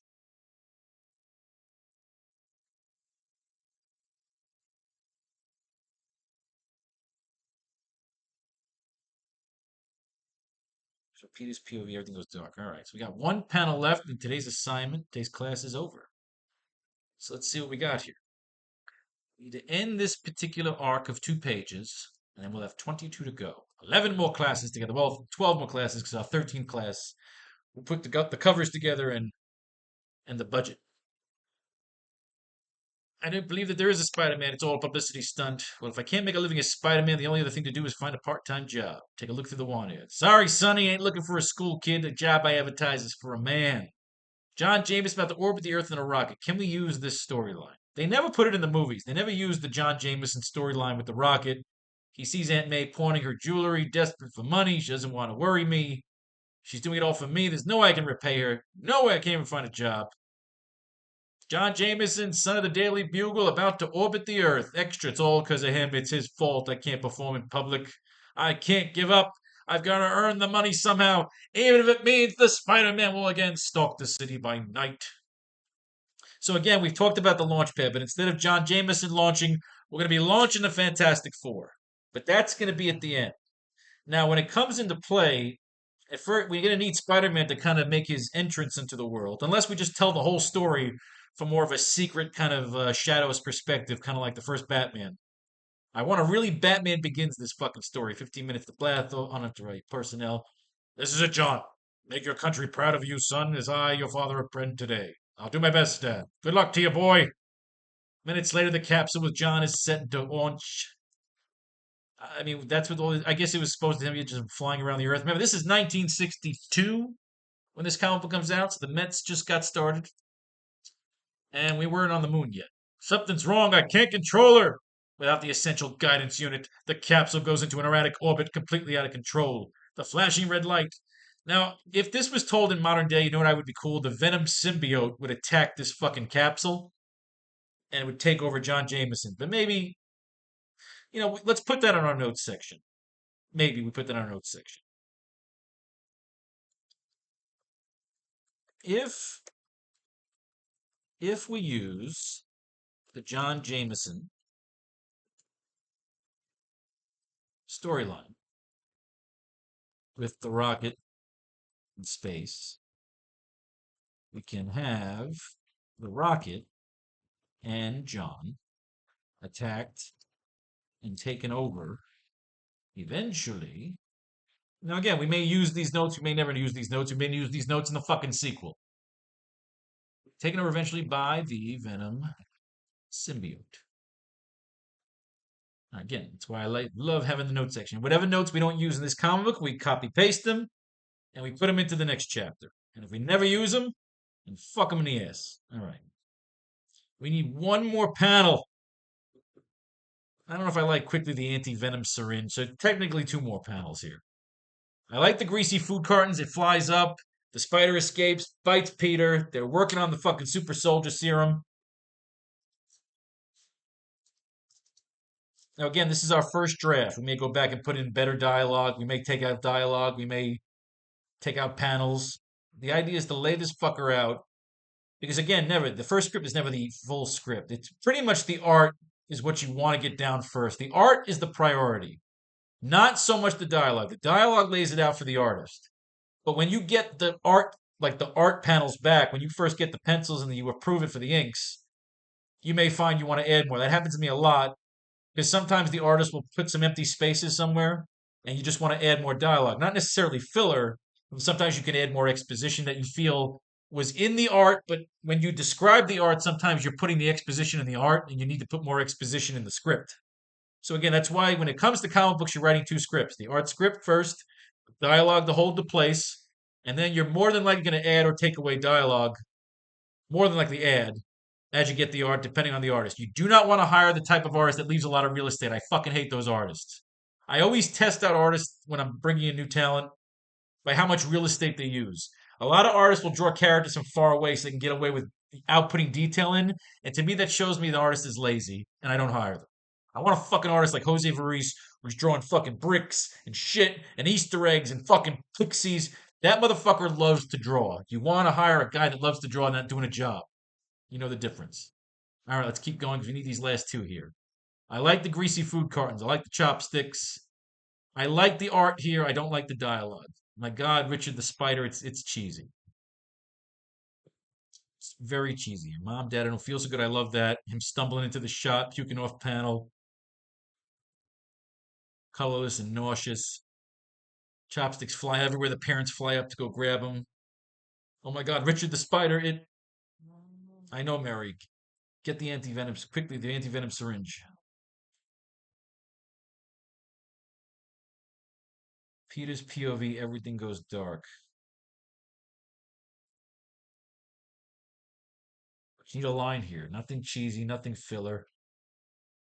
Let's go to the rest of this story. There's no way to direct the capsule now. What is it? What went wrong? Capsule is out of control, sir. Component 24 3B is broken loose. Condition red. Without that, what's that? Without that missing part, will continue to go lower into orbit until he crashes to the Earth. Gentlemen, we don't have much time. We must find some way to save John Jameson's life, even though the capsule is doomed. The net didn't work. While unsuspected by all, a better way does exist in the form of Peter Parker, who observed the entire thing. There's only one person who can save John Jameson, and that's fucking Spider-Man. I gotta get to mission control.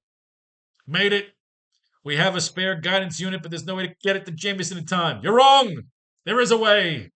Spider-Man? Let me have the missing unit. I'll get it to the capsule. Very well. We've got nothing to lose, and there's no way we can do it. Spider-Man, bah! He's just a publicity-seeking phony. He's trying to grab a headline. What can he do?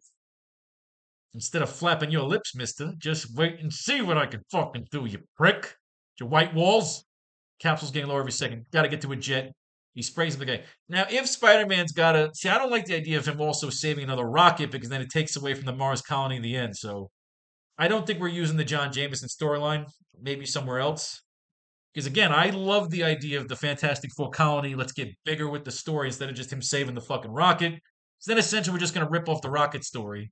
Whereas we enhance it by taking the whole idea of Spider-Man saving a launch. Uncle Ben could help. We have Uncle Ben as the former pilot. I don't know. I love the idea of just being one of those cool aviator fucking jackets, retired Top Gun type pilots. It gives Ben a really cool backstory.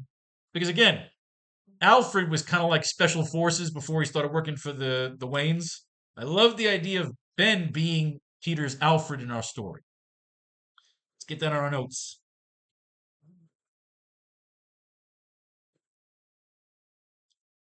Uncle Ben is Peter's Alfred. Our villain is the Chameleon. He's the first villain in the Spider-Man comics. I love the idea of him being our first villain.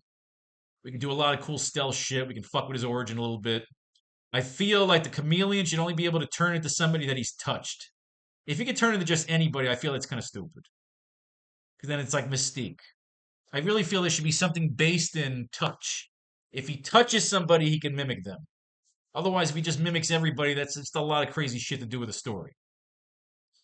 We got to get to his origin, but again, we'll get into that as we get into the chameleon. Oh, identify yourself. No time for that, you prick. Arriving in a nearby field, Spider Man's amazing web shoots out, engulfing the guard's gun hand before the sentry can fire. Within seconds, the mighty costume figures commandeer a plane and pilot as they take to the air. It'll probably be grounded forever for doing this, Spider Man, but I got a hunch if anyone could save that poor Joker, you're the guy. Here comes the capsule. We can't catch it. We don't have to catch it. He's gonna hitch a ride. I always kind of loved this. I remember being a kid reading this fucking comic book the first time and picturing myself as Spider Man. That's what I want. We want to create a story that you don't just read to read, but you want to be the main character. That to me is makes a perfect fucking comic book. When you want to be the fucking main character, you want to be the guy. You saying the lines out loud when nobody's around. You're mad at yourself for not being able to say the line right.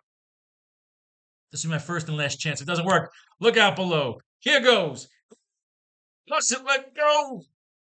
See, this would be a great action scene, you know? You got the fucking music playing in the background. I got to pull myself up, fighting against this wind resistance. Even my strength can barely just do it. Now, again, we'll have all this in the end. All this shit with him climbing on the fucking thing. He's going to fight the chameleon. The chameleon's going to be stealing some of Spider Man's powers. I love the idea of this fucking great final action sequence of this rocket just about to launch. And as it launches, Spider Man can fucking like kick the chameleon into the fucking fire. I do dig it. I've always thought, I mean, if he ever fought Craven, that they should always do the climax on the Statue of Liberty. We'll get to that. There, I reached it, but how? But now, the capsule is losing altitude dangerously. So all this fucking time he goes and gets a plane, changes into Spider-Man, gets the capsule part, all this shit, this fucking rocket was fine, huh? Can I attach the missing unit in time? It fit in smooth as silk. Capsule under manual control again. Will eject, shoot, and land immediately. He's safe. I did it. My boy, he's safe. Spider-Man succeeded. The capsule's about to land. Good as the time as any for me to get off, and I'll bet I'm the only living person who ever had a ride like that before. I better make myself scarce now. I'd be embarrassed if everyone just to congratulate me and make a big fuss about what I've done. I shouldn't have any trouble performing in public. Even Mr. Jameson would hire me, but of course, when he reads the next edition, he's astounded to see that Jameson is shitting all over him again. Arrested and prosecuted. It was all a plot by Spider-Man to steal the spotlight from my son. I accuse him of sabotaging the capsule. See, again, we want Spider-Man blamed for possible sabotage. Even though he saves the day, we need that bittersweet ending at the end of this AracKnight graphic novel, just like at the end of The Dark Knight, where he takes the blame for Harvey Dent. Oh, I love that shit. If anything, if we even bring in like Commissioner Captain George Stacy, we make him Commissioner Stacy. Nah, we're not gonna kill him yet. Unlawfully broke into the military base, commandeered a plane by force. By means of grandstand play, he tried to make a hero of himself, but he caused an important missile test to fail and set our space program back by many weeks. I repeat, Spider Man is a menace to America, and unfortunately, if something is shouted loud enough, there are those who believe it. Ought to be run out of the country. Wanted. Oh, I love the idea of him a fugitive. And you know, if we're going to do this AracKnight graphic novel, you know, one of the covers is going to be a Slave Leia steel bikini cover, and I'm picturing Slave Leia Mary Jane with a frozen fucking Peter, with a frozen Spider-Man. Oh, that's gotta go in. 3 variant covers. 3 variant covers. We need a Yakuza cover. So Yakuza, I did a Yakuza Mary Jane for one of my Faro comics, for one of the Faro chapters. So Yakuza Gwen, Spider Gwen. Now, but instead of Spider-Man villains with multiverse Spider-Man tattoos on her naked body. Slave Leia, steel bikini, Mary Jane, with carbonite, frozen, classic Spider-Man.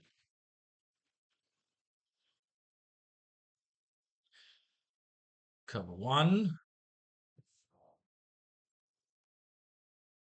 2, We'll come up with our third one later. We need this last panel to finish this class. And I'm glad you stay with me this long. I know, Mary. The spider. I know, Mary. Mary, quickly, the anti-venom syringe. Well, not I know, Mary. Like, I know you fucking twat. All right.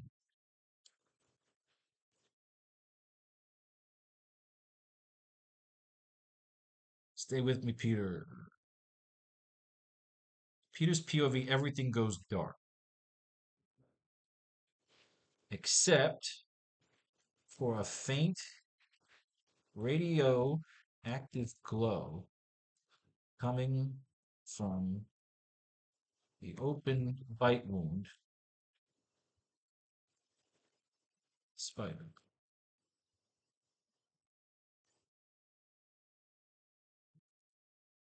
Like a beacon, like a glowing beacon towards the next chapter of his life and evolution. Boom! You need a line.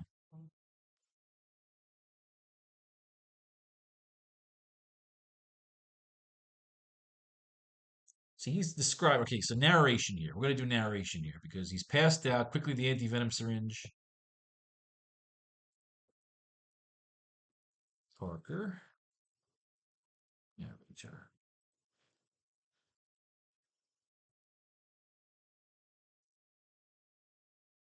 I don't remember any pain. I don't remember any pain from the bite. Just the numbing feeling. I don't remember any pain from the bite. Just the numbing feeling. Faint glow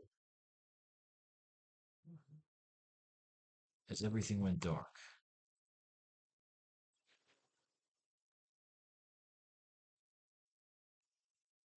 I wasn't scared.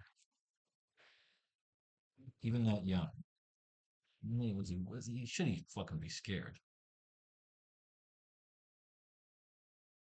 So Peter's POV, everything goes dark except for a faint radioactive glow coming from the open bite wound spider, like a glowing beacon towards the next chapter of his life and evolution. His Spidey, the formation, the beginnings of his spider sense taking over. Ah! The glow should be like the spider sense he gets. All right. I don't remember any pain from the bite, just a numbing feeling. A faint glow as everything went dark. I wasn't scared, but my heart kept pumping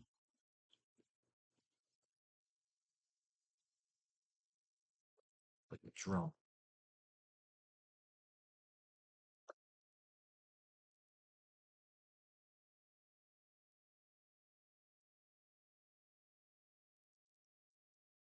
Like a theme song.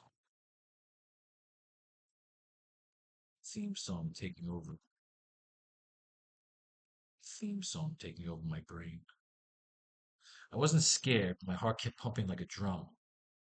Like a theme song taking over my brain, not my brain, my soul. I kind of dig that. It's cheesy, but I kind of dig it. I don't remember any pain from the bite, just a numbing feeling. A faint glow as everything went dark.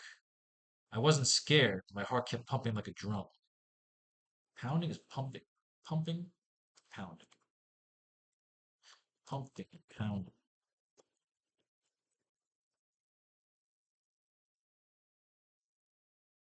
Pumping, pounding. Like a drum. New line. Fucking. When I do this, because again, remember, you're making comic book panels. So you got to tell your letterer every time you make a new line, you don't want any of this connected. I had this problem where I'd write my scripts, but my letterer would literally connect everything into one paragraph, and it would look so awful. Just boxes of fucking exposition. So you have to always explain to your letterer when you skip a line, every new line is a new box. Or if you want the box to look like that, there is a little bit of tediousness when it comes to writing comic books, but you got to be detailed. And if you end up with a long term relationship with your art team, you don't have to explain it too many times. But again, we switch artists a lot. It's important, but I've been using the same guy for my interiors for a while. Emil Cabaltiera. I love the son of a bitch. So we got this. Let's finish our comic book. Let's get to the end of the story. Spider-Man's a wanted fugitive. I hope they find that horrible Spider-Man, lock him up before he can do any harm. What do I do now? How do I prove I'm not dangerous? How can I convince people that I wasn't responsible for the failure of that fucking capsule? Everything I do as Spider-Man turns out that turns to shit. My fantastic power is no good if I can't use it. Why must I be forced to do what they accuse me of being? Must I merely become a menace? Is that the only course left? And a lonely boy sits and broods with the fate of society at stake. What will his decision be? What will he do next? Only time will tell. So there I like the chameleon. Now, here we have our villain. We got to take some notes on our villain. We've got our 2 pages. Our assignment is finished for the day. Let's get some notes for the rest of our graphic novel. I love the chameleon as our first villain. The chameleon could be the son of Craven instead of his brother. I was thinking of having Craven Hunter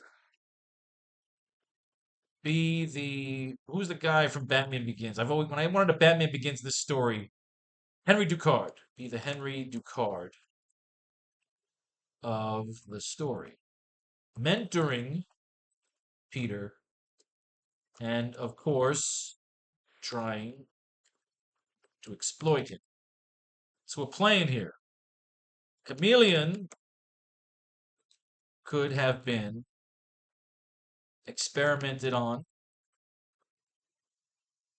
as a kid and then gained his powers through similar means as Peter getting bit by the spider. A chameleon could have bit Dimitri, or he's just a classic spy. Now, again, if you want to do further research after you settle on your villain, you may say, "Fuck, I don't want to use the chameleon. I want to use Craven. I want to use Doctor Octopus." For the benefit of this class, we're gonna use chameleon. Again, you can do anything you want. I'm just showing you how I do it. We're writing the AracKnight together. We're gonna produce this fucking comic book together.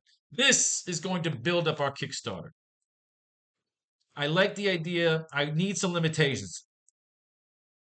There's the dress up angle, but I was thinking of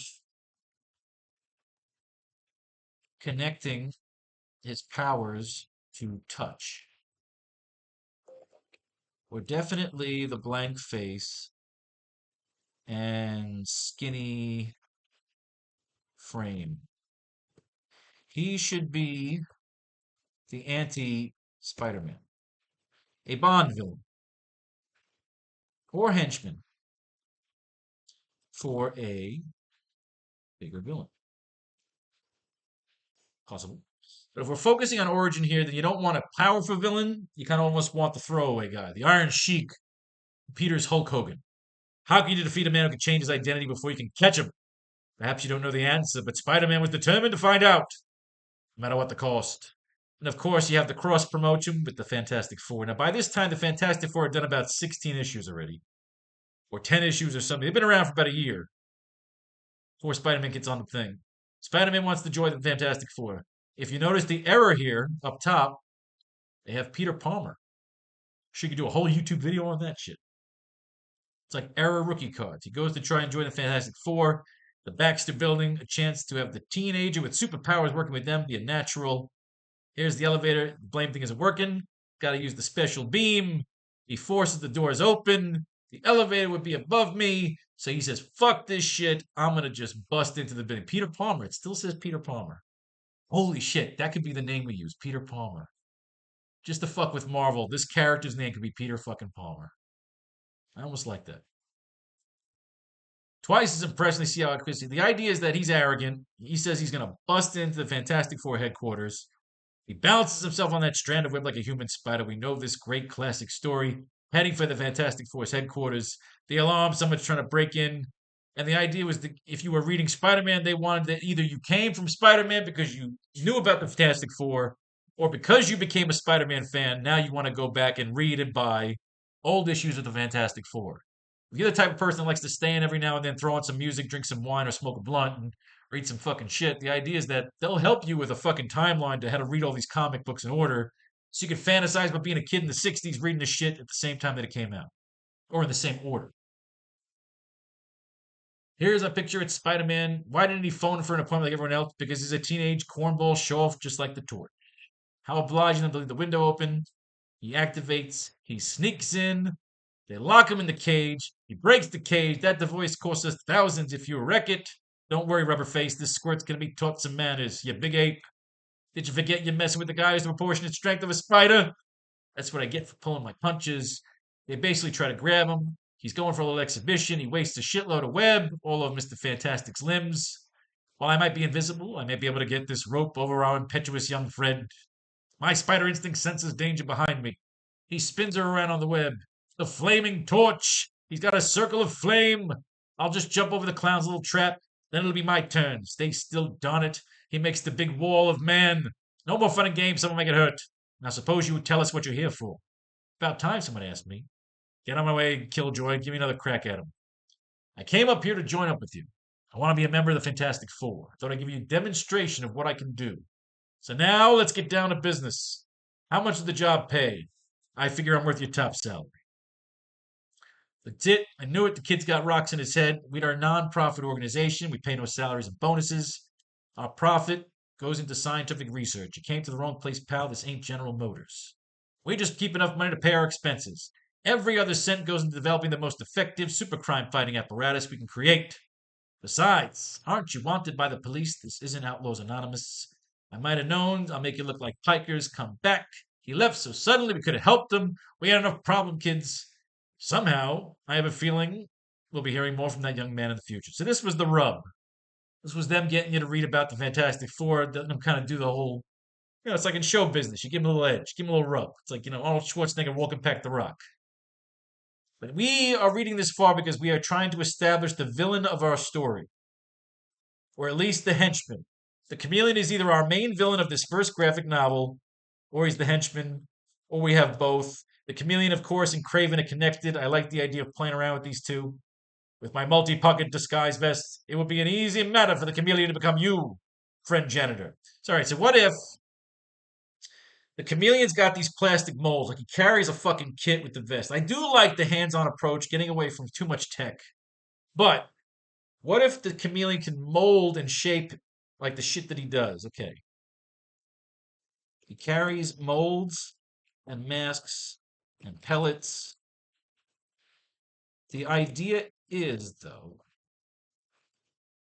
he needs to establish some form of contact in order to imitate the subject. Besides being a master of disguise, because how do we make, a master of disguise has been done, so how do we make it interesting? How do we make it fresh? How do we make it steampunk? How do we make this worth reading about? The bare face, you kind of like the padding on the face. He should be kind of very skinny, very sickly. The idea is that if you look at like Captain America, the first Avenger, the idea was that Red Skull became gross because the super soldier serum rejected him. So whatever is used on Spider-Man should have also been used in maybe a more primitive form by Dimitri, the chameleon. So we need them connected. Spider-Man and Chameleon are connected by their respective body reactions to the serum and how they were infected with it. Chameleon could have been tested directly and it rejected him. much like the specimens in Richard and Mary's lab. See how our story's forming? Our story's like an onion, like an egg. So we need that word rejected. Like the idea is that pick me up after school, cheer him up. There's all the museums.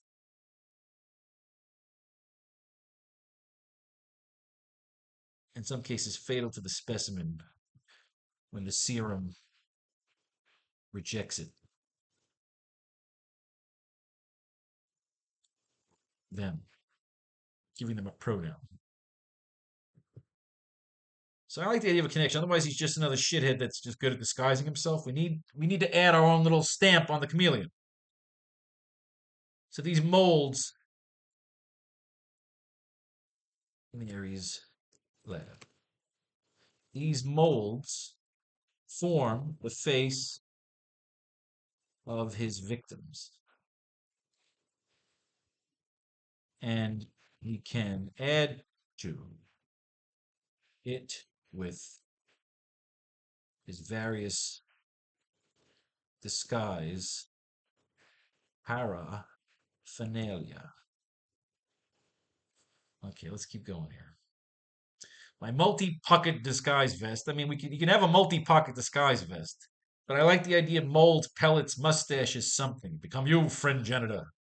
You called him a friend? You, friend janitor. Fucking janitor.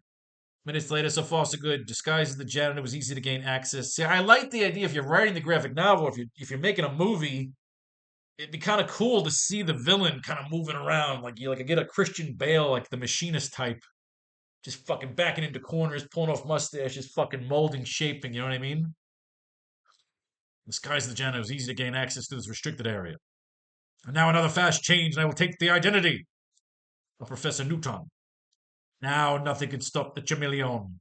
With the right disguise, I can steal anything from anywhere unchallenged. That night at the chameleon's hideout. The Iron Curtain countries will pay a fortune for these plans. Ahem! A news bulletin. So I like the idea the chameleon has a hideout. I love the hideouts. I mean, one thing you got to give credit for Marvel. They created such a cool universe within the real universe, like with New York City. Everybody always had hideouts and layers. The entire city is wondering why Spider-Man visited Fantastic Four today. No comment, says the Fantastic Four. Rumors are flying all over this New York. Unofficial sources claim Spider-Man's being considered for membership. I think Spider-Man's visit, our universe that we're creating here, starts with Spider-Man. He inadvertently will help, not help because he's not building the Mars colony, but he helps it get off. So he inadvertently will create the Fantastic Four or be a part of the origin. Very interesting. So, of course, Chameleon, he detects that Spider-Man will be joining the Fantastic Four, being sought after the police, no way for him to earn a legitimate living. He's desperate for money. This is where I come in. Of course, Chameleon wants Spider-Man to join him. Spider-Man make the perfect fall guy for me. I will steal the second half of these missile defense plans. So, in our original story here, our bad guy is stealing missile defense plans. If you go back to the first James Bond, Dr. No was disrupting rocket launches. He was being a terrorist. So why? We need the why. We can't just have, okay, he's going to sabotage the Mars colony. Why is he doing it? Or does Spider-Man fuck something up for him in our story so that to get revenge, he's going to fuck with the Mars? No, that's stupid. When I steal the second half of these missile defense plans, I'll have him put the police off my trail. All right. Spider-Man has the powers and instincts of a spider, so I will send him a message that only a spider senses. See, that's kind of stupid. How does he fucking automatically assume this guy's got spider senses? Maybe the roof of the Lark building at 10 tonight will be very profitable for you. The Lark building. At the Navy Museum, where Peter Palmer, they're still calling him fucking Peter Palmer. Someone is trying to contact Spider-Man. I can sense the frequency waves, but who? No matter who it is, I can't afford to pass up a chance for profit. Almost time for me to take over the night elevator shift. Yes, it is. But not for you. But for the chameleon. Finding and gagging the real elevator operator. This is back in the day with somebody operated the elevator. All right, timetable's right. Split second now. Change my Spider-Man disguise. So obviously, of course, why? So what we got to get from this at the end of this class today, your homework assignment, until I see you tomorrow for the next class, is to get into why. Why does the chameleon want to sabotage the Mars colony. What does he want to steal from it? Or is the chameleon being paid by a bigger organization, our Spectre, our Sinister Six? So again, that's our big question that we have to sit and dream about. Why is the chameleon going to sabotage the Mars colony? Is he doing it I mean, he mentions in this story the Iron Curtain countries will pay a fortune for these plants. He's just a fucking feud. He's a thug. We don't need him to be some big time fucking crime boss. He could just be a fucking thug.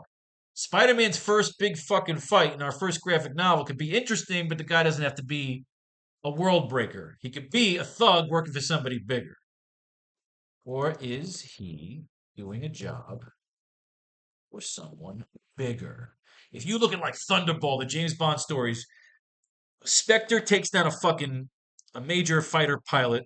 They have a fucking guy get plastic surgery, look like the fighter pilot. They steal two nuclear missiles, and then Spectre threatens to fucking send one missile into New York and another one into London. If they're not paid a ransom, oh, I fucking love it. The Sinister Six could be attempting hold Empire City for ransom by threatening, oh, I love this, to sabotage the Mars colony. And they send their thug, the chameleon, a hired goon, to do the job. His skills are perfect for the sabotage. So it's a good old fashioned fucking ransom. The Sinister Six are going to attempt to hold Empire City hostage. Was this not a great class? Did we not have fun tonight? Let's get to the end of our story. That's fucking badass. But we still have to think, oh yeah, we got our why. It's good old fashioned Dr. No, Spectre, Thunderball, James fucking Bond, fucking crazy shit. Sinister Six, fucking $100 million, fucking 100 fucking million in gold. It's whatever. They're holding Empire City fucking for ransom, and they're gonna fucking take out the Mars colony. Of course, the Mars colony is gonna have crazy fucking security. I fucking love this. Oh, I love it. I love making comic books. Now we just got to get to, okay, our next why, now that we answered the why question. And again, you come with your own opinion. We got to get to how the chameleon's powers are similar to Spider Man's powers. I can't believe you would trade a wait. My web will keep you a prisoner until I escape. This artificial web isn't as strong as Spider Man's real one, but no one will notice the difference. Help, police. He's heading for the roof with the stolen plans. He finally broke free. Good. It's all according to plan. Here's my ship. Can't fail now. I'll be gone before the real Spider Man gets here. Sorry I won't be there to hear Spider-Man. So he gets out in his helicopter. As Spider-Man's leaping in, one who's sitting for me waiting on the roof, freeze! Spider-Man gets there just as the cops. So of course Spider-Man is going to take the fall. Our ending is going to be action-packed, but fucking bittersweet. So just like when fucking the Dark Knight has got to ride away on his motorcycle, and fucking Commissioner Gordon's talking to his kid, we're gonna have fucking Commissioner Stacy talking to fucking Gwen Stacy. Maybe. That'll hold you till I can get away. What a fool I was. The message was a pin of crime on me and I fell for it. The helicopter, the pilot is the one the police really want. If he hasn't flown too far, I can use my spider senses to tune in on the ship, get its location. Got him. He's out towards the waterfront. Oh, this is when he does the good old fashioned speeding whirlybird. Slingshots himself across the city. Fucking makes a web parachute to down to the motorboat below. Just in time. And the best part is you see the chameleon. He's trying to land on a fucking submarine. Oh, see, this would have been a great TV pilot. They can just pull off this kind of action, you know? With my web over the conning tower, they won't be able to open the hatch. Our hatch is jammed! And they didn't care back then. This was the 60s. They said, nope, it's the Russians. We're not going to hide it. Our hatch is jammed. Won't open now. How we get the plans, comrade? Forget the plans. We've been seen. Submerge. Find out who framed me. Spider-Man. But how? No. This gets into the chameleons. Now, what I kind of liked here, if this was a James Bond movie, if we just frame for frame this, if we just frame for frame this fucking thing, I can't shake him off. He's twisting the helicopter around.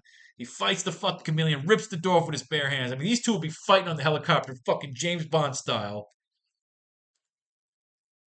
And left the Lark building. Here's the guy you're looking for, who stole the plans and impersonated me. See, now, we never would have gotten here. If I'm making this movie, they would have fought on the helicopter, and at some point, Spider-Man would have knocked Chameleon out of the helicopter into the fucking propeller blades and just sliced the fucking guy to a beautiful James Bond style death. He's the guy he stole from. He impersonated me. Before they know what happened, I'll take it in disguise and be free. He drops a tiny smoke pellet, breaks free in the confusion. He can't get out of this building. Exits are guarded. Search every room. Then he tries to be a policeman. I'm in here. I'll steal the head for the street, run to their very noses. So now we know how he's going to break into the Mars colony. What you need is we need to figure out how the ransom comes in. The threat and ransom will be shown via hologram or privately. So as the six, the Sinister Six, will be privately threatening Empire City. King or official. We have to find who runs Empire City. Mayor, King, J. Jonah Jameson, you know. Because the idea is maybe one day you bring in the Kingpin. He's the mayor in the Daredevil series. But again, we'll get to that later on. We'll play around with that. That tingle is I feel my striking distance. He's wise to me if I just pull the fuse. The cops must be a phony. He's doused the lights. They won't stop me. I can sense him in the dark. I'm all out of fucking web fluid. I gotta reach the eggs before he does. The fastest way. The figure leaving the others. He's fighting the chameleon. The chameleon resorts to one last desperate ruse. He says, "No, that Spider-Man's the chameleon in disguise." But he's able to pull the patch off his fucking cloth. But Spider-Man gets away. Look at him. He was the real Spider-Man. Every time I try to help, I get into worse trouble. Where they can catch the spy themselves. Chameleon is a spy. Oh, for the Russians. We can make up our own. I mean, the Russians are still a threat, right? Here he is, Captain. I spot him by this torn uniform. I can see his other disguise beneath it. Blast it! Must have ripped it in my scuffle with Spider-Man. And as the chameleon is led away, a lone figure loses himself in the shadows of the silent night. Nothing turns out right. I wish I had never gotten my superpowers. Later, as the late editions come out, 4 famous figures ponder the case of the amazing Spider-Man. Read he's so powerful and so confused. What if Spider-Man ever turns his superpowers against the law? Yeah, if a teenager can be so blamin' strong, how strong will he be when he gets older? Oh, we won't have to worry about him. Won't we, Johnny? I wonder. And the whole world will have to wonder till our next great issue. Don't miss it. The end. Now that was a fun fucking class. We got a lot done. We got our good old fashioned James Bond fucking plot ransom. Sinister Six gonna fucking destroy the Mars colony. They're just gonna openly threaten to fucking do it. Empire City officials will, of course, double up, triple up, quadruple up on the security. The launching of the Mars colony, the Fantastic Foursome. Spider-Man is going to save the day, the AracKnight, but of course, in all the mixture and confusion, he will catch the blame for it, even though he saves the day. We got our first 2 pages done today. We got a bunch of notes to continue on with. So in our next class, we'll be going through Amazing Spider-Man number 2, where Spider-Man fights the Vulture and the Tinkerer. And we will do Amazing Spider-Man 3, which is the first appearance and origin of Dr. Octopus. Well, of course, will be the Dr. No, Dr. O, Dr. Octopussy of our environment here, our universe. But he won't be the villain till like the AracKnight returns. So Peter got bit. He's flashing back to it. So tomorrow our goal, of course, will be page 3 and 4. And what we need is, on pages 3 and 4, to kill Peter's parents. So with 3 and 4, if we were laying this thing out here, 3 and 4 will be, of course, him waking up, his parents looking him over, he's fine. They promised to take him out. Let's make it like Christmas time, even better.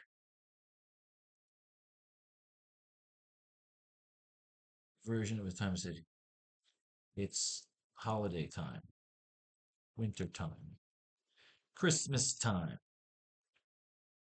with white blankets of snow being enhanced by the steam power propelling from the buildings and steamships and dirigibles. You know what I want?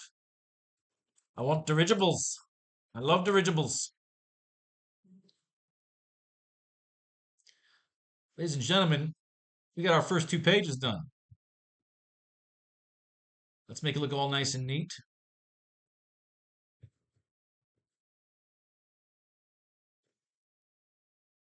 But again, we could always do all that shit later on. That's boring. You don't want to do that now. Well, certain things you want to do. You want every new page to start as close to the top as you can. Yeah, we can do it. Fuck it. If you're here this long and you enjoyed today's class, I hope to see you for the next class, as we will continue on making our Spider-Man comic book. And when all is said and done, we're going to put this fucker on Kickstarter and make it a reality. Probably have to change a bunch of names around or keep it really, really low key, but you never know. Until then, until tomorrow's class, page 3 and 4, we got to kill Peter's parents. Some sort of holiday thing. Maybe they go out for Christmas, go ice skating, and then the chameleon kills his parents. And then we'll bring the chameleon back later on. This could be the chameleon as a fucking teenager or as a guy in his 20s. Very Joker-esque, very Joker Batman 89. So again, your homework tonight, pages 3 and 4, we got to figure out how to take out Peter's parents, Bruce Wayne and Thomas and Martha Wayne style. Remember, the Review Faro Kickstarter is always live. The link is in the bio. Peace, love, and war. All that shit in between.